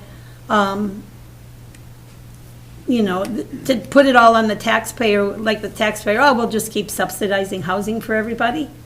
I know. I don't believe that's true. I mean, that's not sustainable. Thank you, Madam Chair. And deed restrictions are removing it from the market. That is what I'm talking about, is keeping things affordable. Yes. If you just do market rate, there's no deed restrictions. That's just, you throw it to the wealthy in this community because of the way property tax or real estate is. But as you sell this building, and you have a deed restriction on it, and so the people that would be interested in understand that when and however long they choose to live there, when they go to sell it, they can't make a big profit on it. You know, so. Commissioner Mills. Madam Chair, thank you, and thank you, Commissioner White. And I'm not trying to be difficult or anything. My understanding is what Mr. Hale is saying is that there will be no deed restrictions on the market lots, and that is my concern. There are no deed restrictions on those. There will, sorry, I don't mean to Go ahead, interrupt. Yep, no, please. Commissioner Mills, there will be one. None of these will be short-term dwellings. Okay. So, to the extent we're able to restrict that, we will be doing that. But yes, to corroborate what you're saying, the ones that are affordable or reduced in price below market, because the HRA is not in the business of trying to compete with the market. We're trying to fill in the gaps where it cannot do what it needs to do. The ones that are not subsidized or lower cost, those will be like normal transactions. And then again, I want to highlight the number of those, the ratio of those it's too early to tell. But also, our goal, our ambition is to provide housing at all levels throughout the community. And as many of those that can be maintained affordably as long as possible is also, like, that's the ambition of the HRA. We also want to make sure that we're not concentrating subsidized housing in one development as much as we can.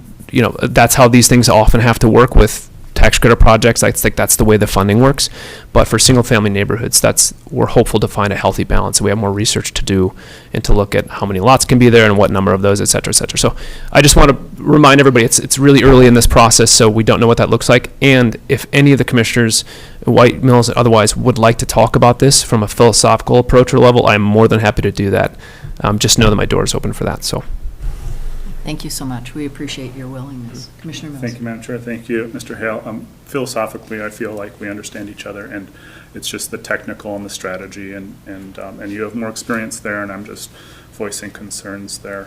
Do you have any sense of that ratio, like 1 to 10 market subsidized, or 1 to 1? Like, that's a big difference. But Do we have a dartboard? yeah, right.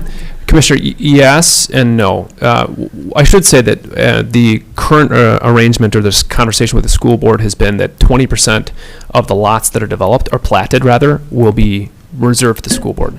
So the ask is that they would provide the land to the HRA at no cost or $1. You have to have for some fee.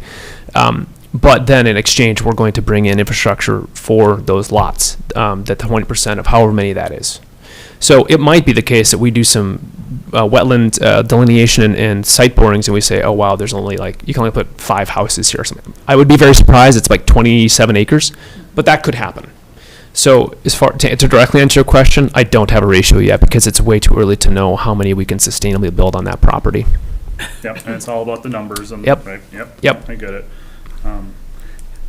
Go ahead. Again, thank you, and again, I'm not trying to be difficult. Absolutely. I'm trying to be as friendly as I can. I don't want to attack by any means or cause trouble. How many bedrooms in the 51-unit apartment complex? Commissioner, I don't feel attacked, so you're great. It's 50 at this point, 50, actually. thank Yeah, so it's been reduced by one. And I think that, I just want to point out quickly, that's evidence of how these things evolve. It was 60, then it was 51, now it's 50. They get on the site and they realize they have to make an L shape, then it changes again. So we'll see when the snow melts, which maybe today, if we get an inch of rain, it's hard to say. Right now, the unit mix is studios, ones, and ones plus dens. And the reason for that predominantly is there's a significant market for that type of product, and the economics work better. So they looked at 2 bedrooms. They started with 2, and then they realized when they shrunk it, they had to kind of figure out how to rearrange the floor plan. So that's the current plan, and there are a lot of singles, families, maybe one with a kid, young families with a child that could convert the den into a nursery or a small child's bedroom. That's the unit mix now. I think that answers the question you were asking, correct? Okay. Yeah, it does. And I know we need all types. We need all homes that are affordable. I just have concerns about that. I'm really hoping for families. This is maybe getting people's foot in the door in our community, which is great. We need workers, so that's great. But I'm just trying to look at the bigger strategy, and that's something I think I need to talk more just directly with you and Please do. sometime. Yeah, so Sure. I appreciate your willingness. Commissioner, Administrator. I've been York. demoted again. I just thought it might be useful to get Jason on our committee of the whole agenda on a regular basis, say every quarter or so that we can have more of these kinds of conversations. I think it's useful, obviously, for the board. It's useful for the public to kind of air some of these questions and understand, Jason, kind of what the HRA is thinking about, and also to give the commissioners an opportunity to learn kind of where we are in the process and the direction that we're taking. I would be happy to, Administrator Yorkie, whenever you would like me to. Also, you're more than welcome, as long as there's not a quorum of you, to attend the HRA board meeting. We'll have one this week on Thursday at 5 p.m. at City Council chambers after a joint board meeting or EDA HRA board meeting conversation. So that's a standing meeting. If you ever want to come by, HRA, as long as Commissioner Hawkins and Sullivan, and then we could have, that's it, actually, we can. But So- I can't be there on Thursday for the HRA meeting, so someone else could go. If someone would like to come and hear some updates on what's going on, you're more than welcome to come. But can you coordinate that so that we don't have a quorum of you? We'll Okay, do that'd be that. great. Madam Chair, one last thing, if I may, and it's not for Jason, this is for the board.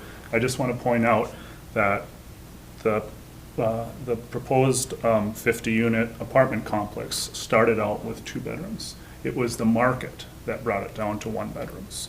And so that's what we're fighting, is the market, the costs, trying to make up money is what we're fighting. And so it's going to take us removing ourselves, our community, from the market to overcome those hurdles. It's just, the market is how we got here, and the market is not how we're going to get out of this. We should have this conversation later, because I have no idea how we would remove our real estate, our community, from a market that is so hot.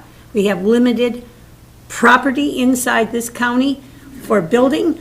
There are a lot of people in this world that want to live here, and they have the means to do so. And so there's no way to remove ourselves from the market. So we'll have that conversation. And it can be on camera, I don't care, but I think we should move forward. Commissioners, you're welcome to come by the HRA office. I'd love to have that conversation too. That sounds very interesting. There you go. All right. Any other questions, comments? If not, I would entertain a motion. Madam Chair, I'd like to make the motion to transfer $700,000 of the American Rescue Plan dollars that Cook County received to the Cook County Housing and Redevelopment Authority. Thank you, Commissioner Mills. Can I just say maybe transfer is not the correct word, that we authorize the use of. I appreciate that distinction. Allocate, We've just run into problems before. Allocate. I want to make sure. There's the allocate. allocate. Madam Chair, point of order, there's a motion on the floor.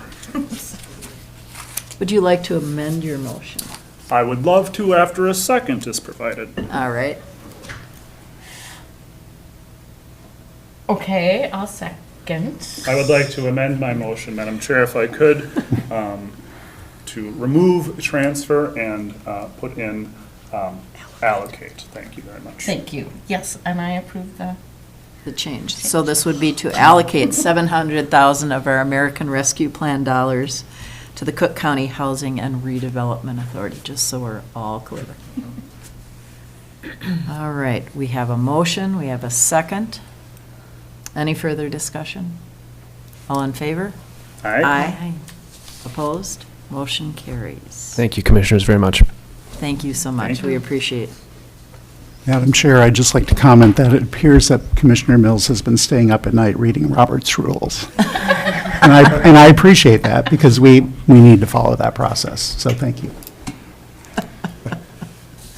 All right. All right, getting back to our agenda, item 8, Auditor Powers. Thank you, Madam Chair.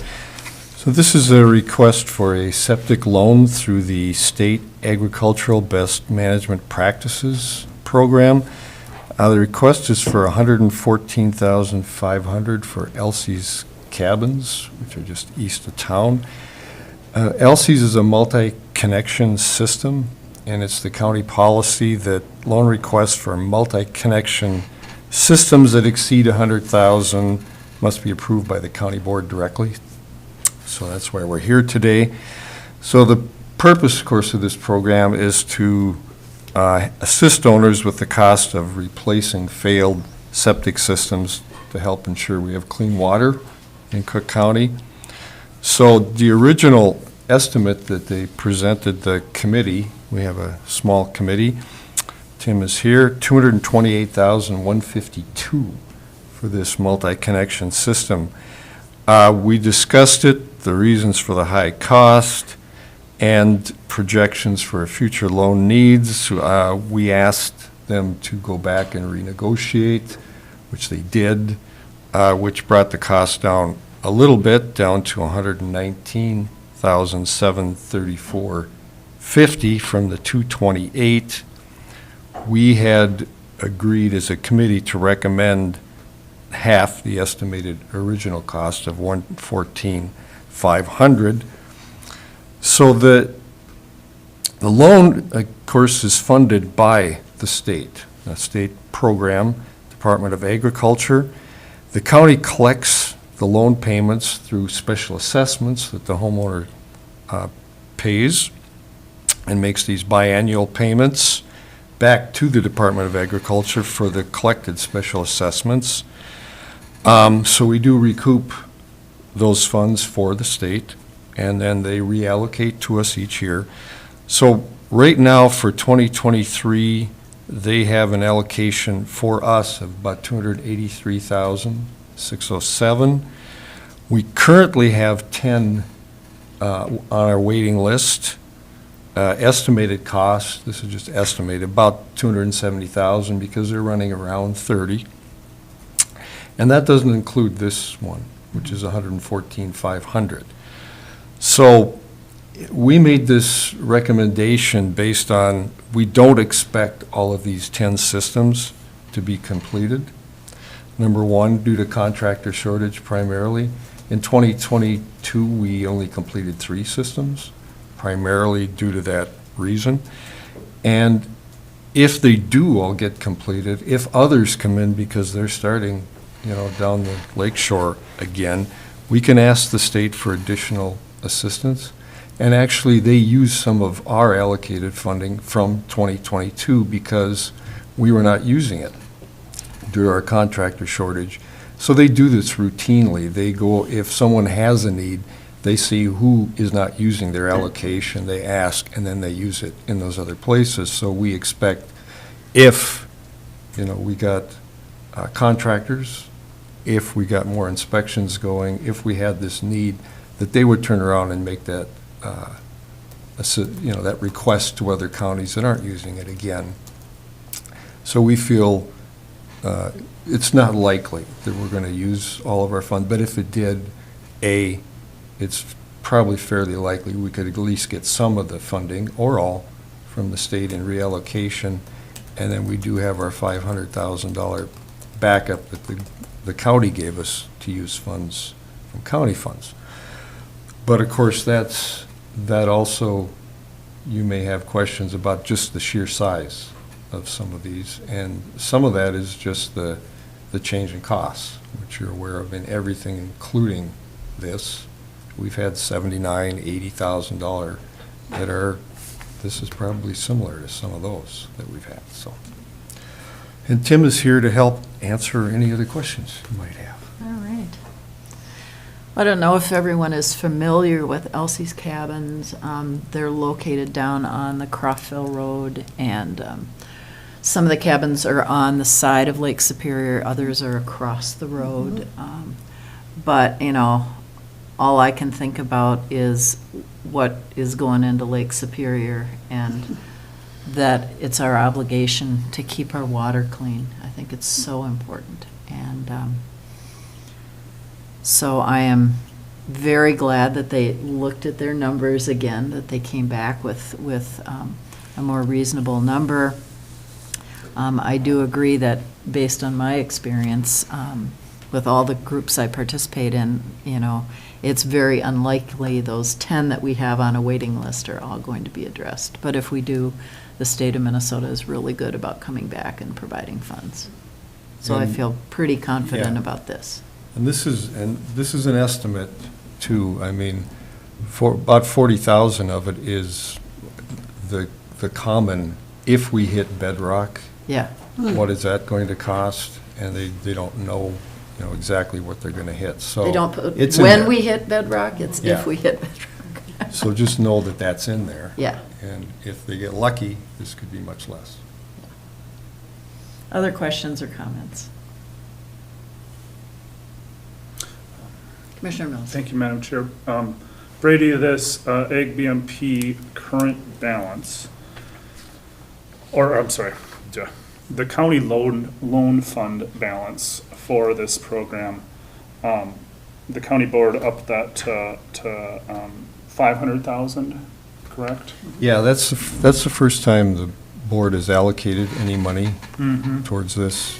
And so that is outside of this 200? That's outside of Yeah, this. thank you. Yeah, and we haven't, you started that in, I think, summer of '21, and we haven't used it yet. Mhm.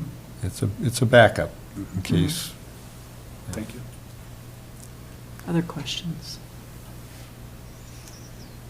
So I would entertain a motion.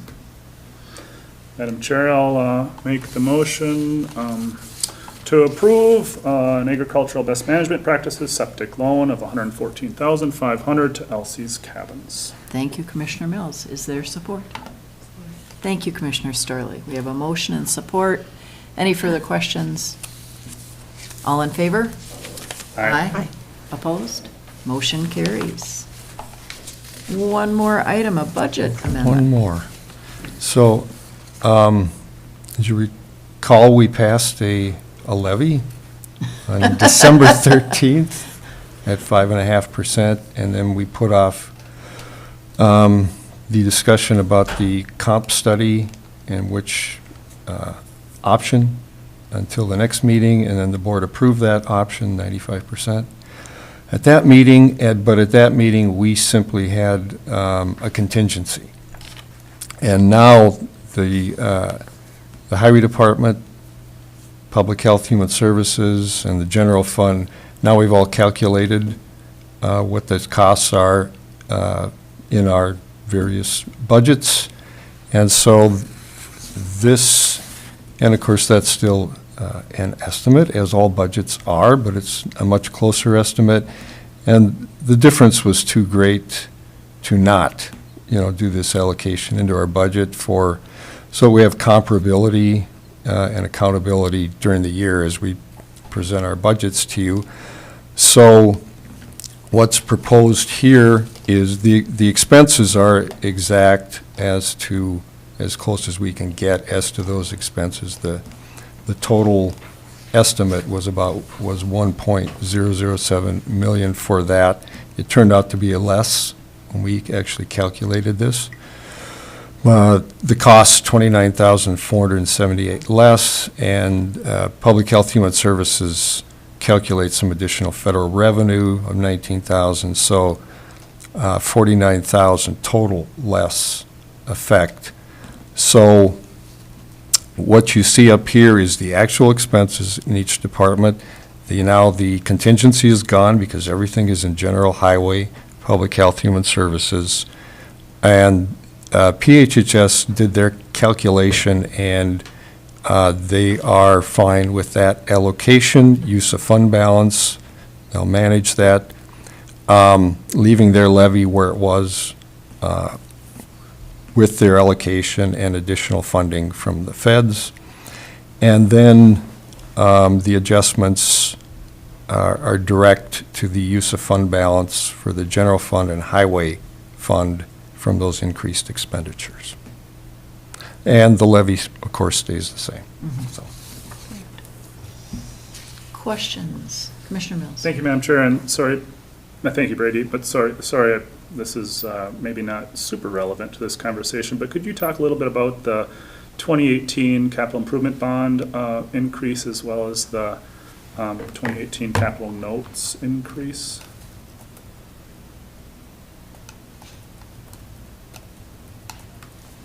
Well, the capital improvement bond, you mean increase from the previous year? Yeah.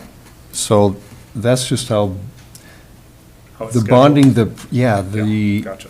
they vary the principal and the interest each year. The principal tends to go up, and then the interest tends to go down a little bit. There isn't any specific formula. I'm not exactly sure how they come up. I think they have many options. So it just varies a little bit from year to year, with both of them, actually. But not the So- sales tax bond. Because it's not a levy, I don't put as much work into those Oh, sure. estimates. Yeah. Or Thank you. Kelly does not. So, because it's all paid by sales tax. Yep, thank you. So that's why that stays the same, because we just don't put the time into making, we could have a little more accurate estimate there too. But Thank you. That's great.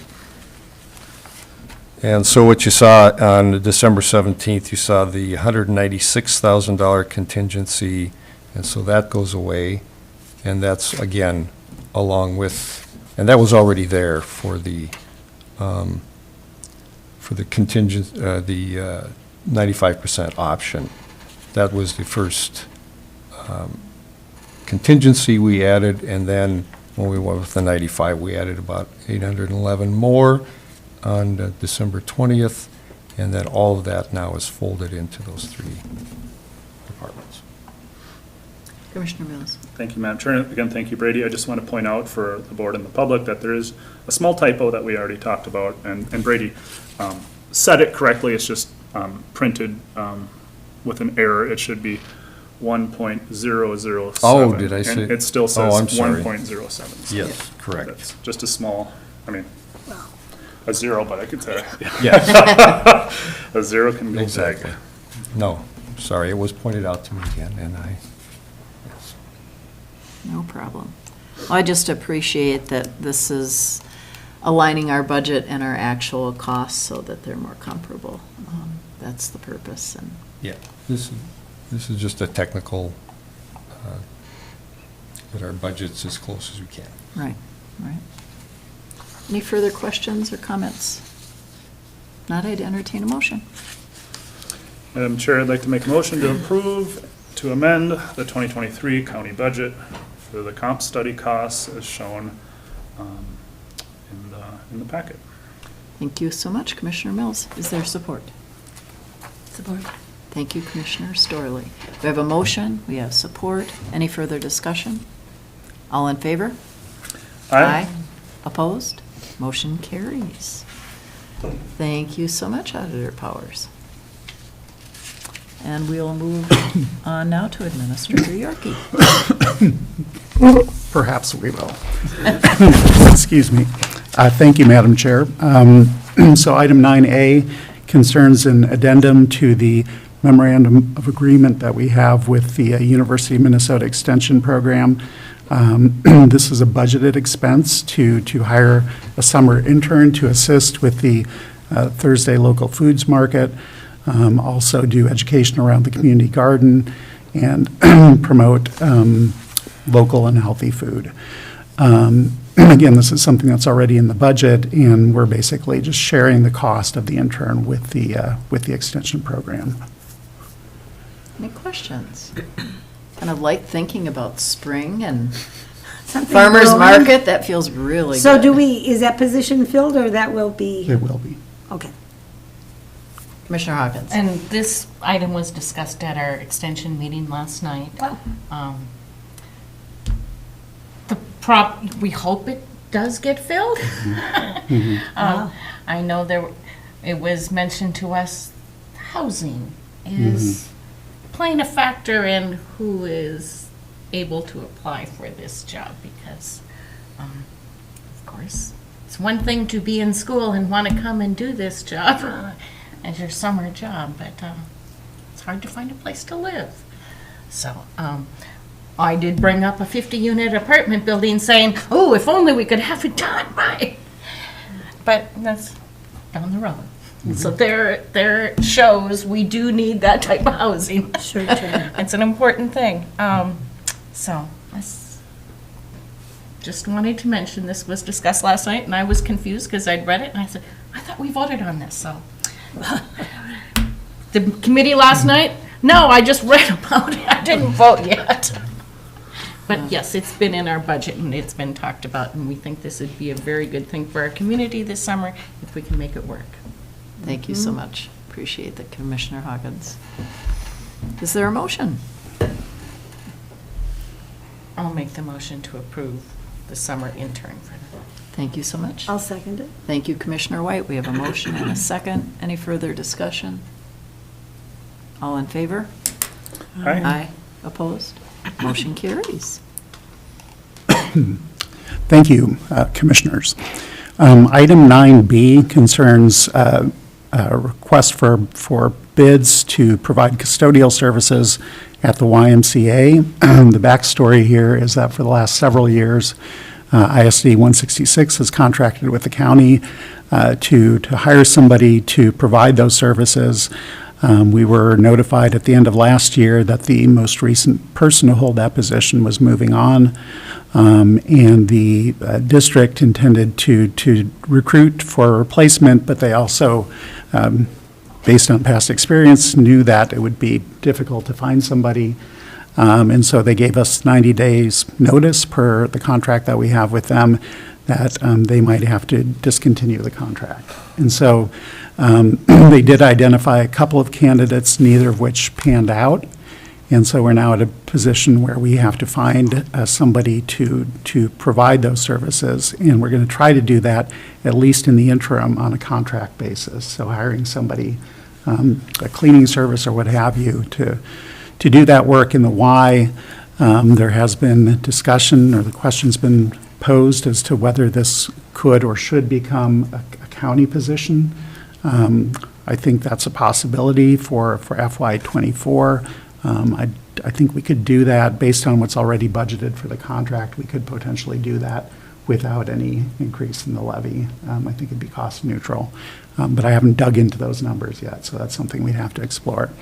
But in any case, the $82,000 that's going to be available for the remainder of this year, we would use to do that contracting. And the request is to authorize me to issue that RFP and enter into the contract with assistance from Brady and Molly.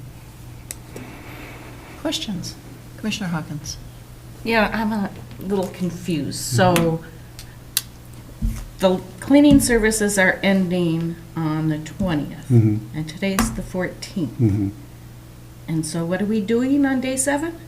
So we are going to, we'll cover that base for the interim. I've talked with Brian about that, and it's not going to be ideal but we're going to move very quickly on this, on issuing the RFP. In fact, I have it drafted already, so we would get that issued.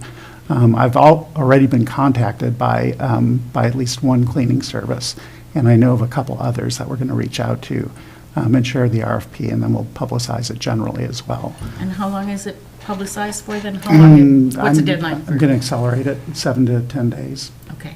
Yeah. And I guess we'll see what the RFP comes back at, but we've tried having a county employee at the Y before. It didn't work. We've tried everything, Right. actually. We've So- tried independent contractors, we've tried contracting with the school district, we've had our own employee. It's a challenging position because it is largely unsupervised work, and that has posed challenges in the past. I think there are ways to structure this so that we can have maybe a little more oversight. It used to be that was like a nighttime position, and I know there were problems that occurred when we had that arrangement.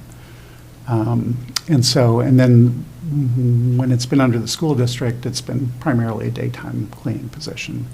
And I think there's a lot of value in that for a number of reasons, so. But that goes back to what is the Y expecting from us? And if we contract this out, are we advertising it as daytime hours or nighttime hours or? We're going to have to see, I think that's negotiable, and we're going to have to see what responses we get and what the respondents have to offer. And if we only get nighttime contract, how does that relate to our contract with the Y to provide daytime services? We'll have to work through that, because I do know that currently, like, the Y and our staff provide some coverage during the day. But, yeah, that's something that we would have to work through with whoever the contractor is. So that is in the contract with the Y, that they are not responsible for cleaning the facility. It's a county-owned facility? That's correct.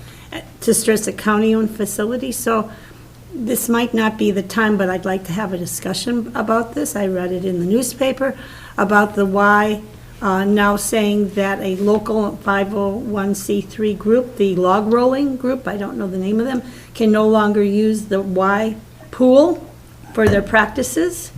And how do they have the authority to tell county residents or this nonprofit not to use a county facility? It's a question, if you don't have the Yeah, answer. No, I mean, the information I've gotten from the Y leadership is it's a liability concern for them, and they do have liability for what happens in the Y. And Molly, could that not be mitigated? Because does not the log rolling, I wish I knew the name of the group, they carry their own liability insurance, and they would have a rider on it protecting the YMCA and/or the county, I don't know, from liability should there be an incident during that time. I don't know all the reasons why the log rolling club can't have the use of the pool like they used to. What I do know is that the arrangement between Duluth YMCA and the county is that the county owns the building and keeps it up as a landlord, and that the county has turned over management of the operations within the YMCA to Duluth YMCA. We didn't hire employees to do that. We weren't interested in managing the operations within the facility. So that's the decision the commissioners made at the time. That's the status of the current agreement. And to be clear, when you say operations, you mean the programming? Because we still have, we do have operational responsibility for the building, for the mechanical systems. Yes, I mean and the so- programming yeah, within. yeah. Yep. So the YMCA has the responsibility and the authority to decide how those facilities are used with some conditions. Madam Chair, the other thing I would mention, Commissioner White, is that I had a meeting at the end of last week with Jeremy Kachuba, who's with the Y office in Duluth, about this, and expressed concern. I've been contacted by a number of residents about this issue, about the discontinuation of the log rolling program. There are a lot of folks, as you mentioned, who are pretty upset about that. And so I expressed that to Jeremy. He was going to talk with Sarah Cole, the executive director, about that. And so in my mind, it's still a pending issue, and I think there's still perhaps an opportunity to reverse course on that. Well, it's a county-owned building, and the YMCA are tenants. And they provide a lot of things for the community. But we own the building, and we have taxpayers and community members who want to use this and carry their insurance to protect themselves and participants. And surely there's got to be another insurance policy that would protect the YMCA from liability should there be an unfortunate accident that were to happen. But it's just rather infuriating to really be paying for this building, and a lot of people never use the YMCA by their own choice because of the geographic distance they are from the Y and how their lives are. And so to have a group of their kids not being able to use this facility because Duluth decides they can't use the facility seems to be it's really hard to justify. I think the important thing is that we do have conversation going on, and I'll be curious, as I think everyone is, to see what response we get from the executive director. Yeah. So more to come on that. So looking at our custodial services, are there any questions, comments regarding that? Not, I'd entertain a motion to solicit an RFP.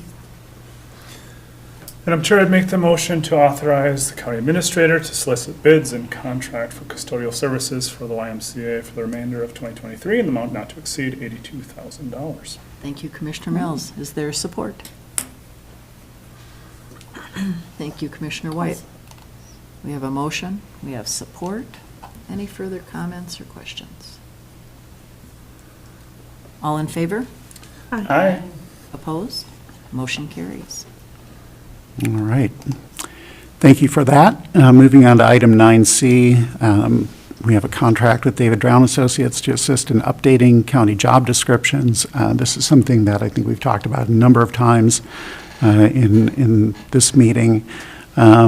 We have been planning all along to update job descriptions at the earliest opportunity. With the way things have been over the last couple of years, in turnover in the HR director position, and then just turnover generally, that has kept both Leah Ekstrom, our HR director, and our half-time HR generalist, Kathy Polly, busy doing pretty much nothing but posting job descriptions, setting up interviews, conducting interviews, onboarding, offboarding. It's been a revolving door, and it's made it very difficult for Leah to have any time to work on doing these job description updates. So this would be an opportunity to get all of our job descriptions updated by the end of next year. The contract also includes market analysis in 2025 to make sure that we're staying up to date with what's happening in the job market. And we would have more detail about that when we get to that point. One thing that I'd like to mention, the question frequently comes up when we propose entering into contracts is, what is the value that we're getting from this, and why aren't we doing this in-house?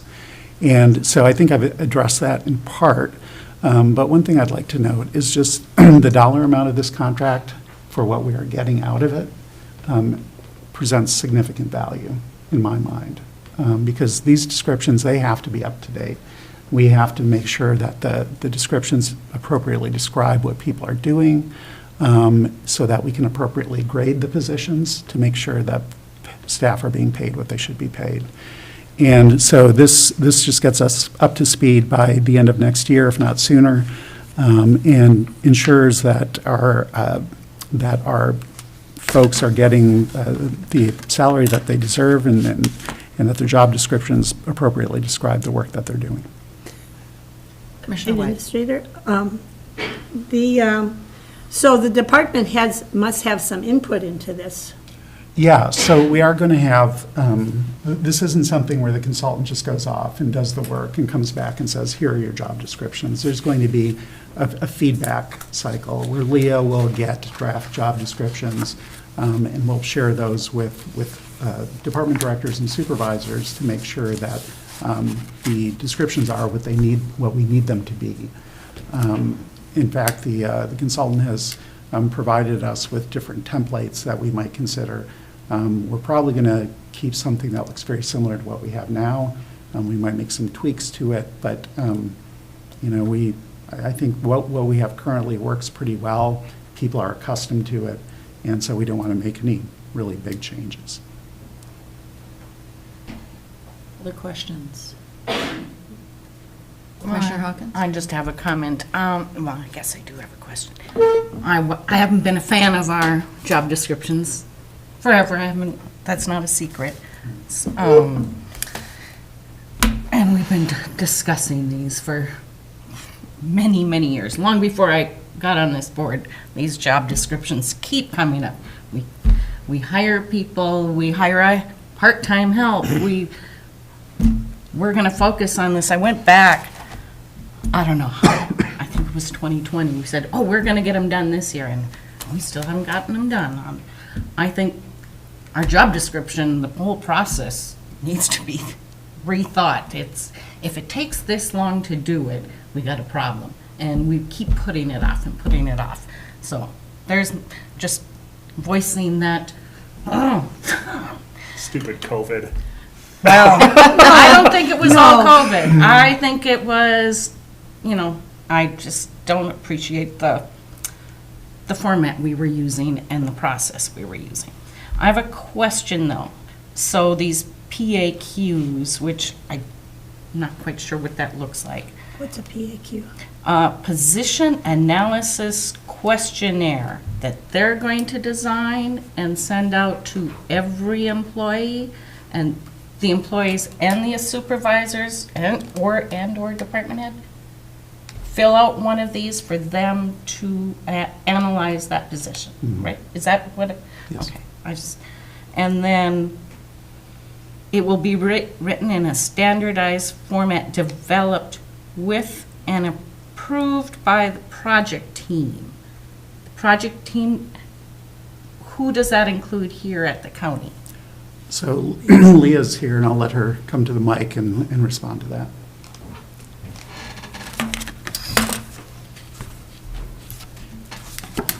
Good morning, and thanks for joining us. Yes, thank you for having me. So just to fill in a little bit on the process, and it is still, we'll hope to have an employee and department head supervisor kickoff in the near future so that we can go over in more detail the PAQ so employees know what to expect, how to fill it out, supervisors, department heads know what to fill out and what to expect, what kind of time that will take them. Because this is a time commitment not only for department heads and supervisors, but staff as well, and the HR team. But the project team, so we're working with Dr. Tessa Melvin, who also helped us with our recent compensation study, as well as 2 other people within David Drowns. They'll be helping assist write and review job descriptions and classifications. And then myself and Kathy Polly working with James when necessary. We'll review those job descriptions as well as with the personnel committee. Once they come back, we have different, not to get into the weeds too much, but the process of it. So supervisors, department heads, employees will get their job description, use the PAQ to review, send that back to myself and Tessa at David Drowned. Then they will review it, write out the job description, send it back to myself, as well as the supervisor and employee for them to review what has been written, make sure it encapsulate everything that it needs to within their job description. If it doesn't, there is an appeal process that it could go through. Then it goes back to, if it gets then the okay, looks great, then it goes back to David Drown and they do the classification study. And then that comes back, it comes back with its classification. The employee, the supervisor, and myself review that again. And then there is another appeal process if that also is something that is unsatisfactory to staff or department heads. And then final approval then after that. So this will take, it sounds to me, substantial time by employees, by your departments, by department heads. So this cost that we say here, that's their not the cost. total cost of doing all this. Yes, it will take, that is why we're also, spreading it out. There was discussion about 1 year and how just that isn't feasible for people. So that's why we have this 2-year process in place where we can get all of the job descriptions done within 2 years. Because yes, you're absolutely right. I mean, this is now spreading time commitment for department heads and supervisors and staff and myself. So, yeah. And so, Costs, I'm sorry. another question. So if we already have confidence as an organization of our job descriptions, why do we need to redo them all and not just redo the ones that got put on the back burners for the last few years? Well, and I'll just say this too. When we do this PAQ, if you're reviewing your job description and it looks adequate and up to date, then you check that box. It doesn't need to go into this whole giant review process. There are some that had been recently updated. They'll be at the end of the study so that it still gets looked at, but since it was recently done, it'll go towards the back of it. The first will be prioritized by those that are oldest or that what we found through the comp study are the most out of line with market. And so that's what will be at the beginning. But it doesn't need to be an incredibly in-depth process for everyone. Some job descriptions are up to date and do still reflect. Maybe they need a little bit of reworking with, a new program or, one new part of their job description that has come in, or maybe something has fallen off that we no longer do due to other processes that have been put in place. But yeah. And I think that's important every few years to review those regardless, even if we have confidence in our job descriptions, just given departments changing, structures changing, policies changing, procedures changing. So. Well, and I think technology changes, and we have remote work. I mean, there have been a number of changes that we've experienced in the last few years beyond what would be typical. And I know in my previous life, we reviewed job descriptions, 30% of the job descriptions every year, 30% of our policies every year. I mean, it's just a really good thing to constantly be reviewing and looking so you don't get behind and you're up to date. So I'm really appreciative of getting the process going. Commissioner White. So then we get this process going and we pay these consultants to do this and we get this all together. So now we just sit on it for a couple of years and then pay people to do it again? Or do we do what we in-house, be on top of it and review the changing, or reviewing the job descriptions to see if they accurately reflect what is being done? Yep, and May I respond to that? Yeah. So I think, we'd probably want to, at the end of this contract cycle, take a look at that and see what makes sense. Again, the reason that we're seeking contracted assistance for this is because Leah and Kathy are just too busy to really spend a lot of time on this. If things change, if things stabilize and we don't have the level of turnover that we are currently experiencing, I think it would probably make more sense to take a different path, maybe discontinue the contract. But I think for now, before Leah started in this role, before the previous HR director left, I asked her, how much time are you spending per job description? And she told me about 8 hours. And we have how many different position descriptions? right now we have 87. 87.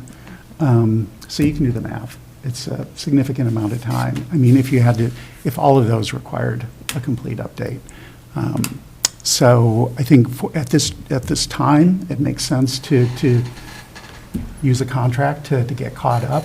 And then when we get toward the end of the contract, if it makes sense for us to take a different approach, I think we'd be open to that. So, and then to turnovers, exit interviews. Mhm. I still would like to see some data on why people are exiting, on black and white paper. I mean, what are the reasons that people are leaving?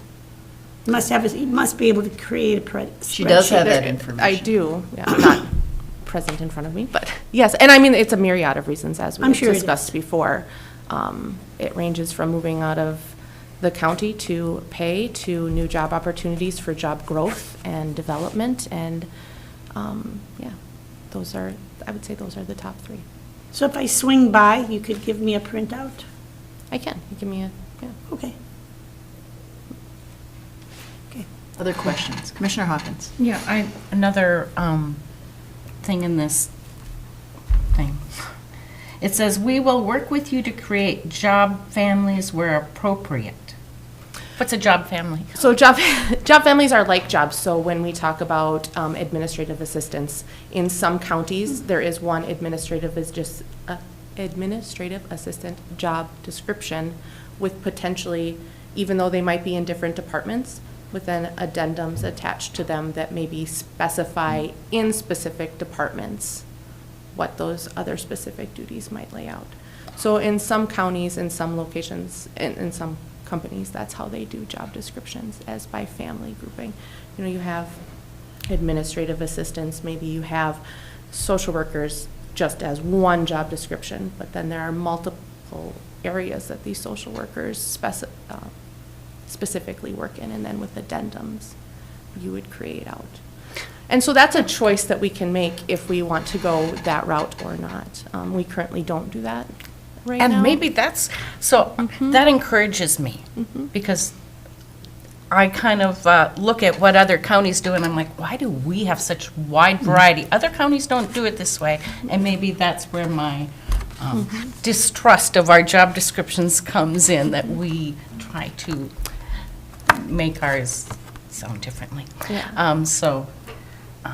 I would encourage that we try to streamline our job descriptions, and I get we need to make different departments have addendums, but basically that job is the same across departments.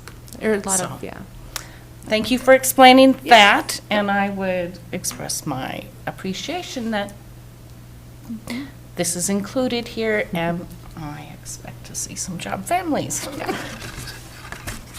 Other questions, comments? If not, is there a motion? Madam Chair, I'll make a motion to approve the contract with David Drone Associates to assist in updating the county job descriptions. Commissioner Storley, is there support? Support? So we have a motion and support. Any further discussion? All in favor? Aye. Opposed? Motion carries. Thank you. All right, just a couple of updates to add on to that. We are continuing work on the capital improvement plan for county buildings. As the agenda notes, we have open house sessions scheduled this Thursday, February 16th. Those will be taking place here in the Commissioners' Room, and the times are from 10 to noon, from 2 p.m. to 4 p.m., and from 6 to 8 p.m. We are asking the public to RSVP to my office. You can call April Zimmer at 218-387-3602. We'd like to get you on the list. I will mention also, we have gotten back preliminary estimates of what it would cost to get up to speed on maintenance of all of our buildings. And it's not a small number. Currently, the estimate for all of our buildings combined is about $13.4 million over 5 years. And that does not contemplate the addition of any new space. And so when we were publicizing these open house sessions, I wrote what I hoped would be an inflammatory headline to try to motivate the public to show up at these sessions, because it is so difficult to get people to public meetings unless they are really upset about something. And so I tried to pre-upset our residents. And I'm not sure that I was successful because we still have a lot of openings. But I see Commissioner White has a question or comment. All right. When are these meetings? During the workday, yes? No, they're spread throughout. The Yeah. workday. There two are during the day and one is in the evening. But if you are a working person, I mean, I think this would make it have something to do why people don't show up. Interestingly, the one that would be available to working people, the meetings that we had on December 1st, we had the lowest attendance at the evening session. And perhaps it was because they were home with the kids who got off the bus and at the end of a school I day. think you're probably right. I think, people's lives are busy. And, In this county, yeah. And it is, unless there's an obvious fire burning, people generally do not respond. So we're trying to do this process in a very transparent way. We want to share information with the public before we get to a point of making any decisions because we want the public's feedback to inform the process. That's why we're doing the open houses. And, I've expressed a willingness, Commissioner White, I think it was your suggestion, that we not only have open house meetings, but that we actually go out to visit people where they are, which I'm still completely willing and eager to do. I'm willing to engage people in whatever way is going to be most effective. The reason that these open house sessions are set up the way they are is because we have our consultants coming from out of town, and to make things as cost efficient as possible. We can't have them making multiple trips up here. So that's why we schedule these meetings in a single day to keep the costs low. And we spread the time options over the period of a day and an evening so that if one time isn't convenient for somebody, hopefully another time will be. But anyway, at the open house meetings, we are going to be sharing information about the list of projects, some of the major projects that we know need to be undertaken and where most of the costs are going to come in. Unsurprisingly, our most expensive buildings, which are the courthouse and the YMCA, have the greatest capital costs. That's just what you would expect, right? Hovland Town Hall is not going to be as expensive to repair as this building or the Y.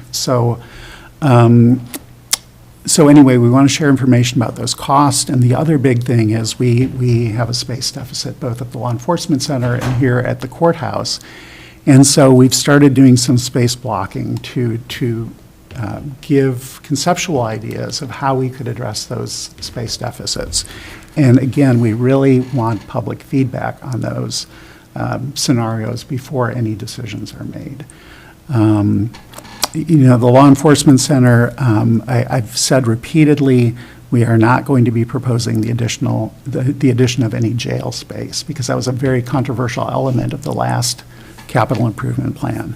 And we are sticking by that. We're not proposing any additional jail cell space. What we are proposing is the addition of administrative space and also room to process and store evidence because we are woefully inadequate in that area and it's presenting actually some hazards to the deputies that were there.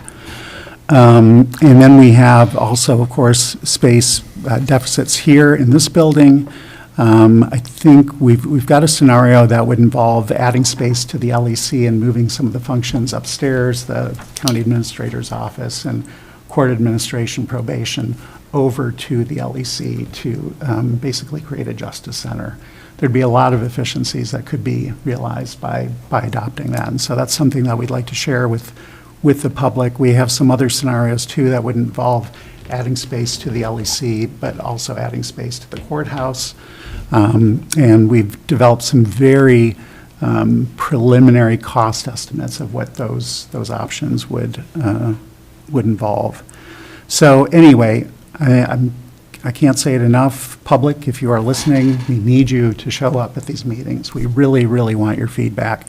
If you cannot show up to meetings, we will be posting the information that we're sharing on Thursday on the county's website so that people can look at it at their leisure. And there will be a survey form that people can complete and return to us so that we can get their feedback that way. So I will pause there. I'm sure folks have thoughts and questions about that. Commissioner White? I heard you say that you'd welcome an opportunity. Indeed. Hovland Town Hall. Listeners, I am proposing that if Administrator Yorkie will come, and even if he won't, that I would like to have the people from District 1 to come and bring their opinions, their concerns, their happinesses, their unhappinesses, and it's an opportunity to have a conversation about whatever county issues, and I know the highway's one of them, like the Arrowhead Trail, but if you would be willing to come and answer, I could answer any number of questions about the capital investment thing, but not as well as you could. So, Should I wear football pads?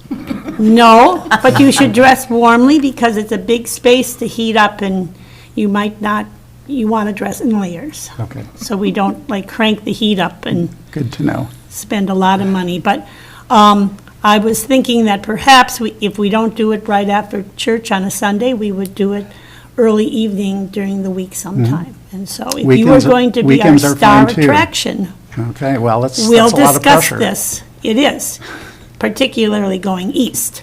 So we'll discuss when, but people from District 1 and anyone else that wants to come and talk about more specifics, we'll have our administrator who knows more than I do, who will be able to answer some questions.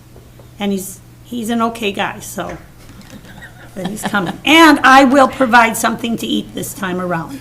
All Not right. much, but something. How can they possibly refuse? Oh, easy. Okay, good. All Thank right. you. And so, commissioners, if you have an opportunity before Thursday, obviously, to let your constituents know that this opportunity exists, we really want people showing up.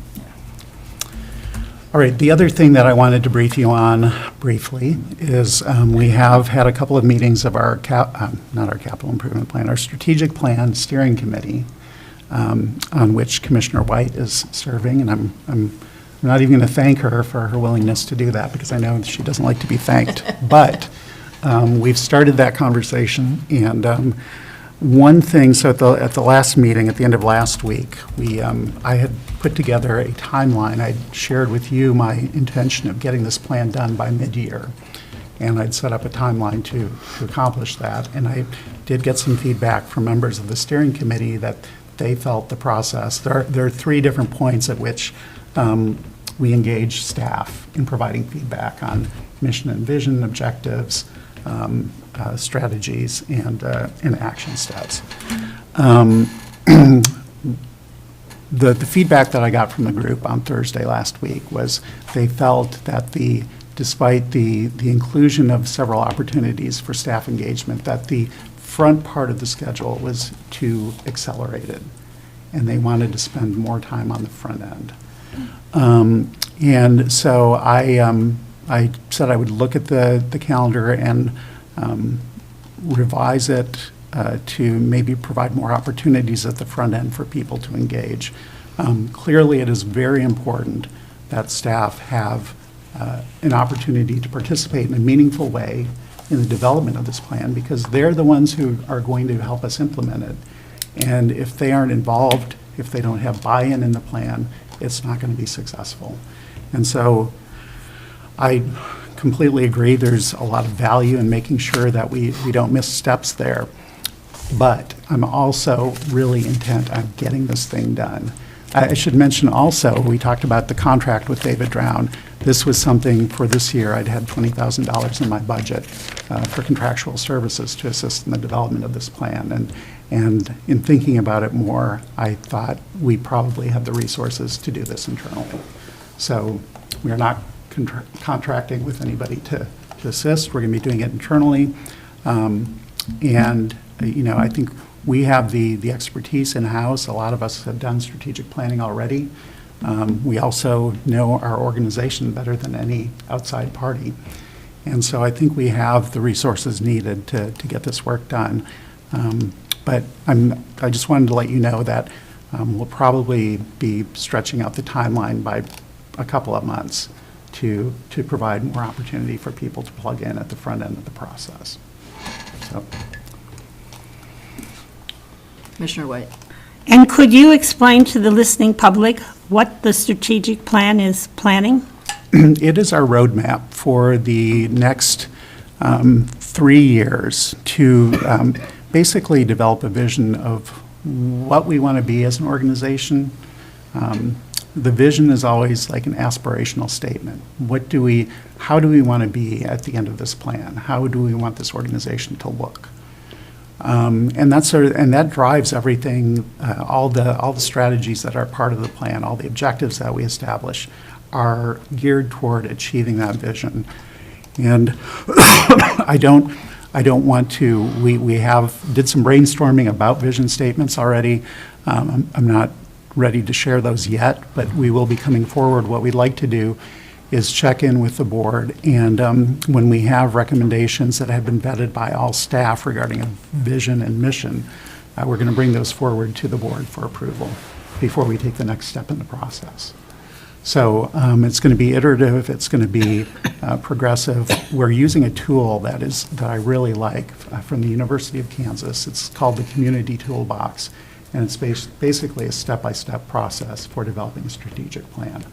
And it's got lots of great, just everything you need to know, even if you've never done strategic planning before. It's got checklists, it's got PowerPoint presentations that really detail each step of the process. And so, again, the goal will be to get this done by, I'm hoping, end of August, mid-September perhaps. And it's our roadmap. It's our roadmap for the next 3 years to make sure that we're taking steps to make this organization resilient and to make sure that we are making the best use of taxpayer dollars. And part of that is making sure that we have processes in place to effectively manage information. Risk mitigation is a big part of it. I think the pandemic showed us that there are huge risks that can come out of the blue, and we need to be ready for those.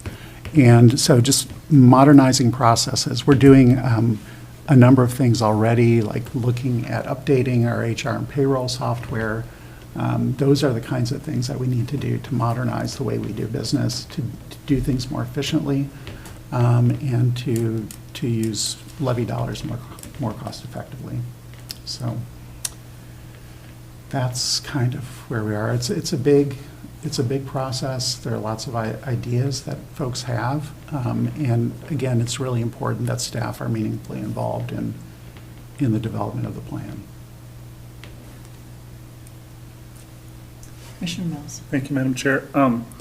I just want to emphasize the idea too that the strategic planning could help us better understand opportunities as our organization faces numerous retirements in the not too distant future of different ways to restructure for the efficiencies that you're talking about. I think there's a lot of opportunities as we reevaluate just how we do things and the processes, and if there's just different ways to structure things. So I'm really excited for that planning and really appreciate, I'm not thanking, but I really appreciate your willingness to participate. I didn't have a choice. If you recall, I tried to bow out and everyone said, no, no, no, so I'm on it. I remember it differently. Well, I remember I wanted it, but we thought it would be good for you. there we go. Truth be told. Commissioner Hawkins, you had your hand up. Yes. So in 2017, we went through this process. It wasn't finished. We came up with a mission statement. It's right there at the top of our agenda today. We came up with a vision statement. Pillars were talked about, listed, but not totally decided yet. So are we starting all over, or are we taking that framework? We are starting over.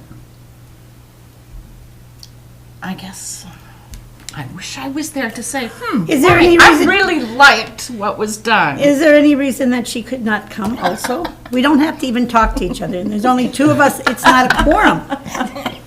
But Stacy, her input, just like Lisa's input on this committee from the Highway Department, it's a valuable insight to the conversation. So regarding the question of the work that was done in 2017, when we had our first meeting of the steering committee, actually, there are a number of people on the steering committee who were part of that process. And, you know, when we took a run at this a year ago, when we were going to contract with Roger. Yeah. Roger Reiner. Reinhardt, thank you, to assist in this work. We were going to resurrect those pieces. A year later, thinking about it some more, I just felt like it was going to be, I mean, we are in a really different place than we were before the pandemic in so many ways. And no discredit or discounting of any of that work that was done back then. I think it was really solid. And I know people invested time in it. And that was part of the reason I wanted to, the first time around, I wanted to like respect that work, honor it, and use it. But I feel like we're in a really different place right now in many different ways because of the pandemic, because of the amount of turnover that we're having. I think we're facing a really different set of challenges than we were back then. And for that reason, I felt it important to kind of start at the beginning and make sure that we were, you know, doing like a news analysis of strengths, weaknesses, opportunities, and threats, and using that to inform this plan. So that was the course that I recommended. I shared that with the steering committee members, and there was agreement that we would do it that way.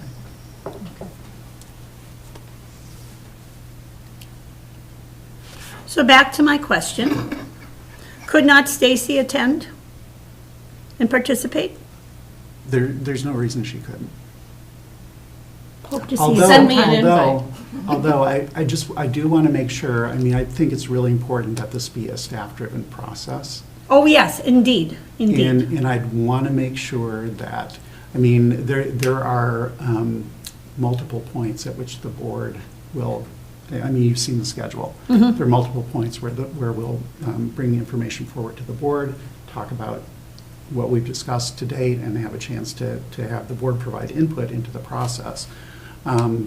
My only concern about having a couple of commissioners in the steering committee meeting is that it could change the dynamic and potentially, I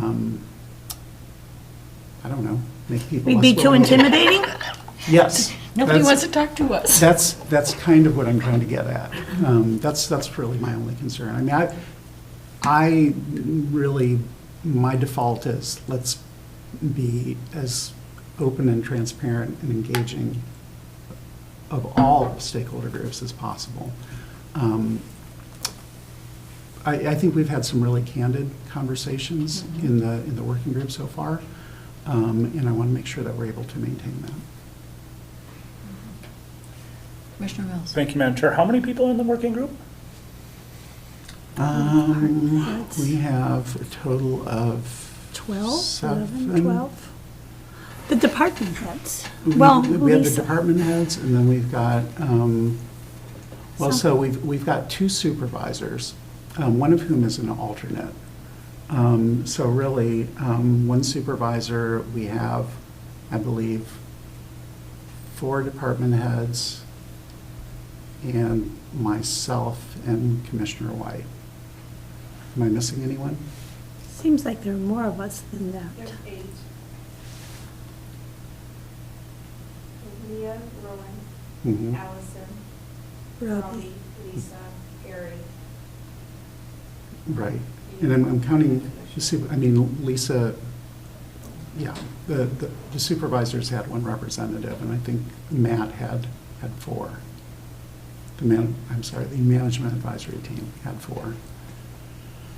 So, in any case, the idea was to keep the steering committee fairly small and nimble. That was another part of that, so. Could we utilize the model that we do for most of our other committees, and Commissioner Hawkins could be an alternate for Commissioner White? That'd be right. I would think that, just parallels the other work that we do in other committees. Commissioner Mills? Thank you. Madam Chair, in this first meeting, or meetings, I'm sorry. how We've many? had two. Two, yeah, thank you. How have you felt in your role? I listen a lot, hard to believe. But anyway, there's been a lot of really good conversation, and there's also been, like, what is the history of the county? Because many people sitting at that table don't recognize the reputation that the courthouse workings have had, perceptions, true or false perceptions, over the years, and what working relationships have been within the organization through the years. So to have people sitting at that table who have been around a while and inside the county working for a while has been really, I don't know, enlightening, but it's been very helpful.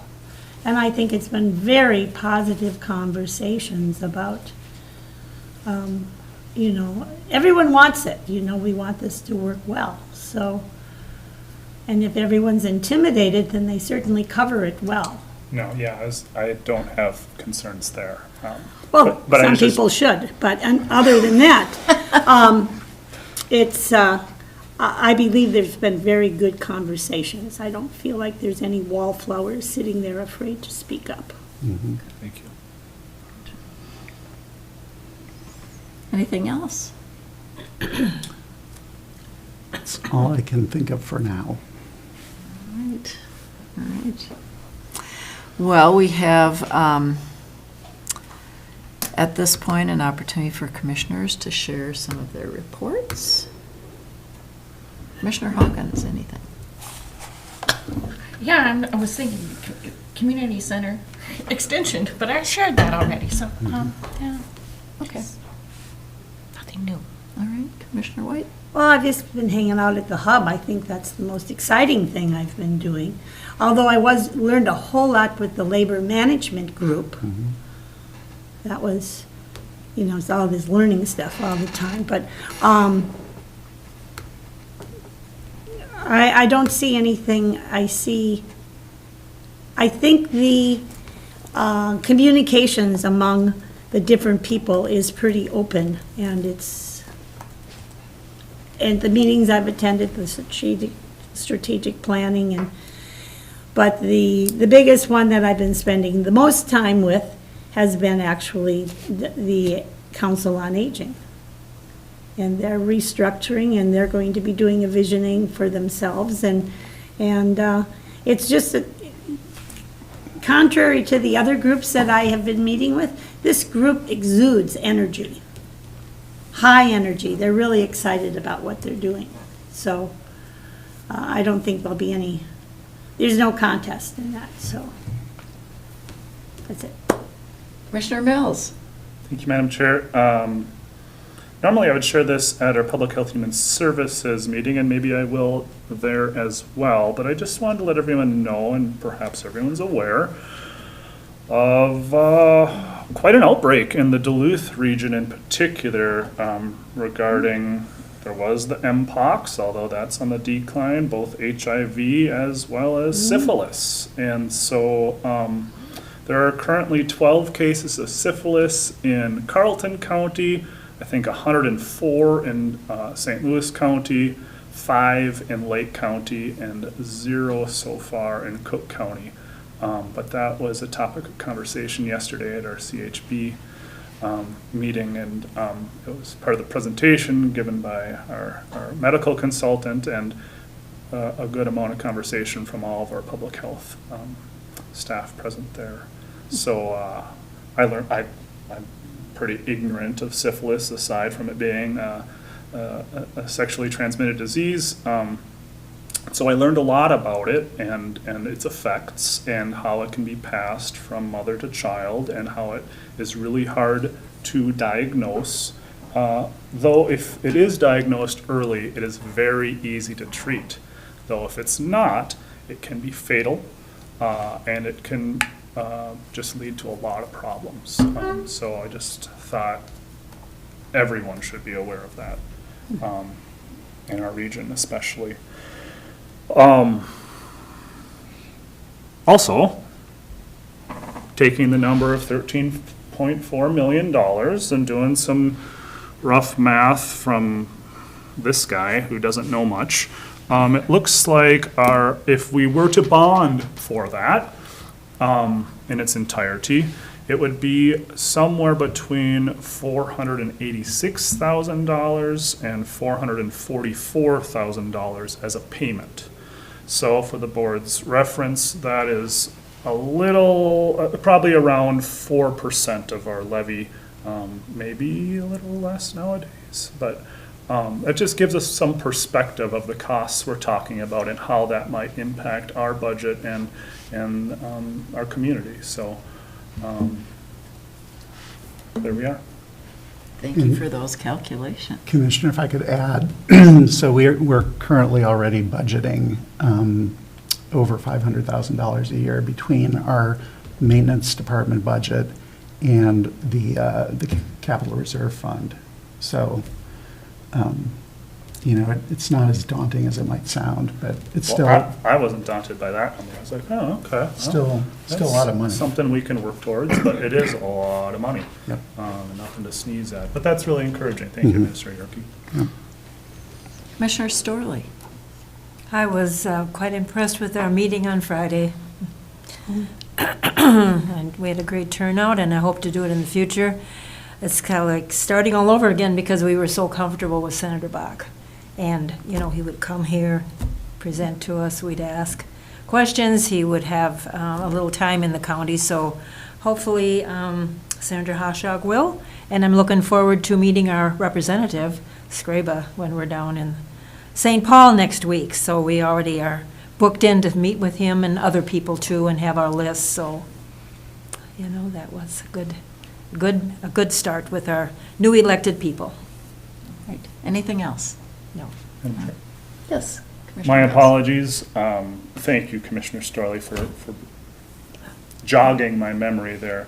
But I just wanted to publicly thank Commissioner Sullivan, Madam Chair, for the phenomenal organization and execution of our meeting on Friday. The senator had never seen anything like it. I think all of our community partners were extremely impressed and very grateful as well. And huge accomplishment. Thank you very much.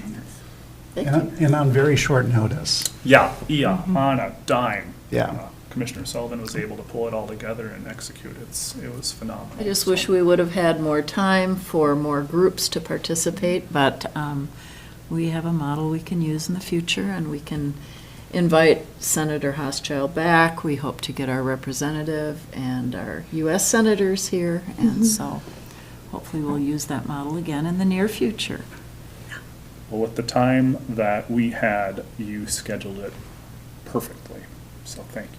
She has her own stopwatch. Yeah. She kept us She on kept it- schedule. I did use my timer at the luncheon and at the meetings. I tried to ignore it. It didn't work. It's just, Commissioner The White, teacher you and you. understand, it's the teacher. It's bells at school and keeping things on track, so. Yep.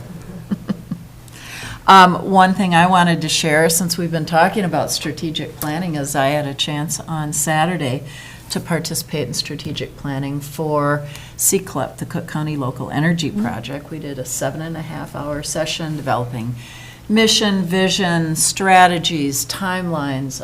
It was really valuable, and I think a lot of organizations are seeing that so much has changed with the pandemic, that everybody needs to look at things differently.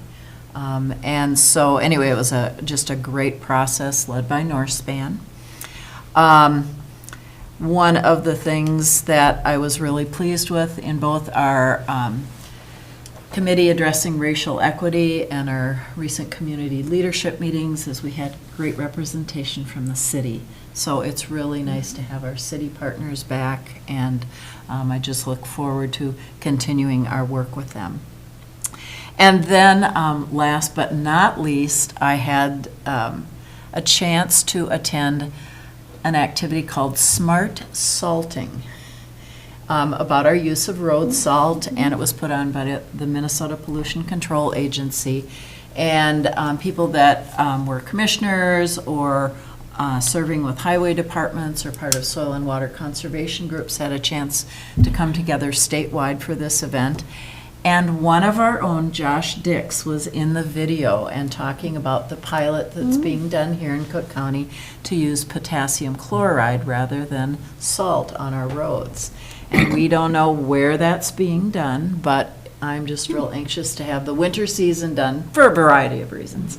But to see what kind of results we're getting on our use of an alternative that's better for our environment.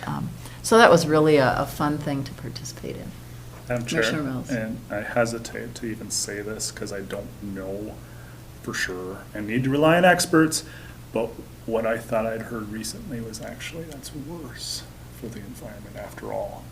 So we'll see what our highway department says, if they can follow up on that, but I was just like, oh, it's... Okay, so this was from the Minnesota Pollution Control Agency, not the highway department. And they were looking at the products that are similar to what we're using. I remember the manufacturer, it's Hawkins Manufacturing, that makes the project. I don't know why I remember that. And it's actually a product that's currently being used as a de-icer at the airport. So we have some experience with it here, but in a different fashion. So in the spring, we'll see how that looks, and I will be sure to follow up on that. Yeah, Thank you for bringing that up. Caught my ear, but, ooh, if I may, on that note, it's really interesting. I'm not suggesting anything, it's just interesting. In Norway, I have a friend and who has, I guess, maybe they just visited. Anyways, they went to Norway. They don't plow their roads down to the pavement. They leave an ice snow layer. All vehicles must have studded tires or you can't drive it in the winter. They also don't clean their sidewalks down to the pavement. They leave a coating there as well. And it's just kind of mind-boggling, but I guess the Norwegians are mind-boggled at the way we do it here. Clearly, their whole country is in way up north versus we have a very diverse country and a very diverse state that has different requirements, but I was just kind of like, huh, well, that's interesting. So I would think sidewalks would be very precarious, but apparently they find a way, so. Well, they also, some places ski to school, so Sure. it's a little Yeah, different yeah. environment. Totally, yeah, Commissioner yeah. Hawkins. I just want to respond to that. I can't wait for you to put a sign up at the end of the Gunflint saying any Californian vehicle cannot drive up the Gunflint Trail. Yeah, it's a wide world. All right. Sorry for hijacking you. No, that's all right. Any other commissioner concerns or updates? Well, we have our CIP meetings 10, 2, and 6 this week on Thursday, right Which is here. the capital Improvement improvement plan. plan. Come And and join then- us. We have our AMC Legislative Conference, Association of Minnesota Counties Conferences in St. Paul. We'll be meeting with our legislators again. We have our Heart of the Continent letter, which is part of your correspondence in your packet. And then I do want to, Sorry, Madam Chair, and just on that Heart of the Continent letter, I have been contacted at our AMC meetings from other counties and community leaders about our past participation and now our lack of participation in this organization. And I have like zero perspective on it, aside from what they tell me, what we get from the organization. But considering our location right on the border and all the other partners, they're really missing us. And so I just wanted to share that. I'm not saying we should join or join back up or designate a commissioner necessarily, but I know we talked about this in previous years, and I just it struck a chord with me when they directly asked me why Cook County was not participating. And I was just kind of like, I don't know. We just didn't have that history or knowledge of what it is and what it does. And so I don't know when it's appropriate, but I would like us to look at it a little more in depth, if at all possible. Okay. And I think, did we do that last year? You looked We at it? talked about Yeah. it last year. Here, would you like to know who's still listed on their website? I looked it up, which Yep. has not been Updated? updated in Yeah. a long time, That which makes me, was- they only want it for their operating expenses. Not saying it's a bad organization or what they do, but we just missed their one-year conference. But Ah. we've got listed, we're still listed as a participating partner on their website. Chickawauk, PHHS Advisory Committee. How much are they giving? I want to know. Cook County News Herald, Cook County Visitors Bureau, Grand Marais, City of Grand Marais, Grand Portage, Gunflint Lodge, Gunflint Trail Historical Society, Northern Wilds, Sawbill Outfitters, Sawtooth Mountain Clinic, Visit Cook County. Those are just the ones when I ran through Yeah. who's their partners. I think we are well represented in Cook County without us giving them any more money. If all of these people have donated, I don't know. Can't And- find that information. The feedback from previous commissioners that had been assigned to that group was that there was no interaction. That it was spending money, but there was no interaction. And that's different than what I have been told from other county commissioners in other counties. And in my mind, it's not about the money. Like, we could do the $10 a year and still have a voice and still develop those relationships, because that's, in my mind, what it's all about is having relationships cross borders, across county lines, to be able to respond and to work together, I guess. I think this would be a good discussion for a committee of the whole to put it on there. We should invite the Tanya Kittleson, the chair, and just have a conversation, and I think would be valuable. Yeah. All right, we will do that. Because I'm oblivious. I don't know anything. Thank you for looking into the list, too. Yes. And It's that's helpful to just what's get published on their website, Well, which is touche. too old. Yeah. I don't know if Yeah. it's accurate. touche. Precisely. Well, we have a number of February anniversaries here in the Cook County organization. We have Karen Christensen with Veteran Services for 1 year. Jay DeCou with Management Information Services, 1 year. Gary Fagerman with our Sheriff's Department, 3 years. Nick Honer, Auditor's Office, 1 year. Tim Nelson, Land Services, 24. So we'll have to be planning his silver anniversary for next year. Kathy Ann Travis in the Attorney's Office for 4 years. And then our milestone anniversary with Sarah Schoonover up in PHHS, 5 years. So we thank all of them for their service. Madam Chair, if I could, I'd also like to recognize another milestone, which makes me cry if I think about it too much, so I'm not going to think about it too much. But April Zimmer is going to be leaving our organization at the end of this week. And I just want to acknowledge the really important role that April has played in supporting this board and me personally. April, you've done such a great job, and you've really kept the trains running on time.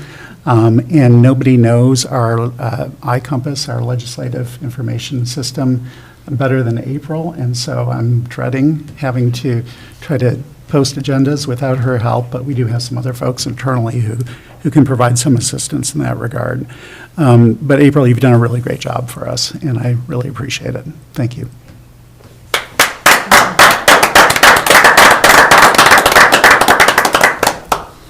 We will miss you. Stay in touch. And I should mention, too, we are doing cake at 2 o'clock Friday afternoon, just outside my office. So if you're going to be around, want to come by, have some sweets, and wish April farewell, that would be great. Thank you so much. And is there a motion to adjourn? We like to adjourn on a positive note, so. What kind of cake? Well, it's a negative note in my, what kind of cake? It's going to be red velvet cake by Hannah Crosby. So, yeah. Yep. All right. So, Make a motion to adjourn. Is there a second? Second. All right, we are adjourned. Thank you all very much. Have a good day. I've had to really.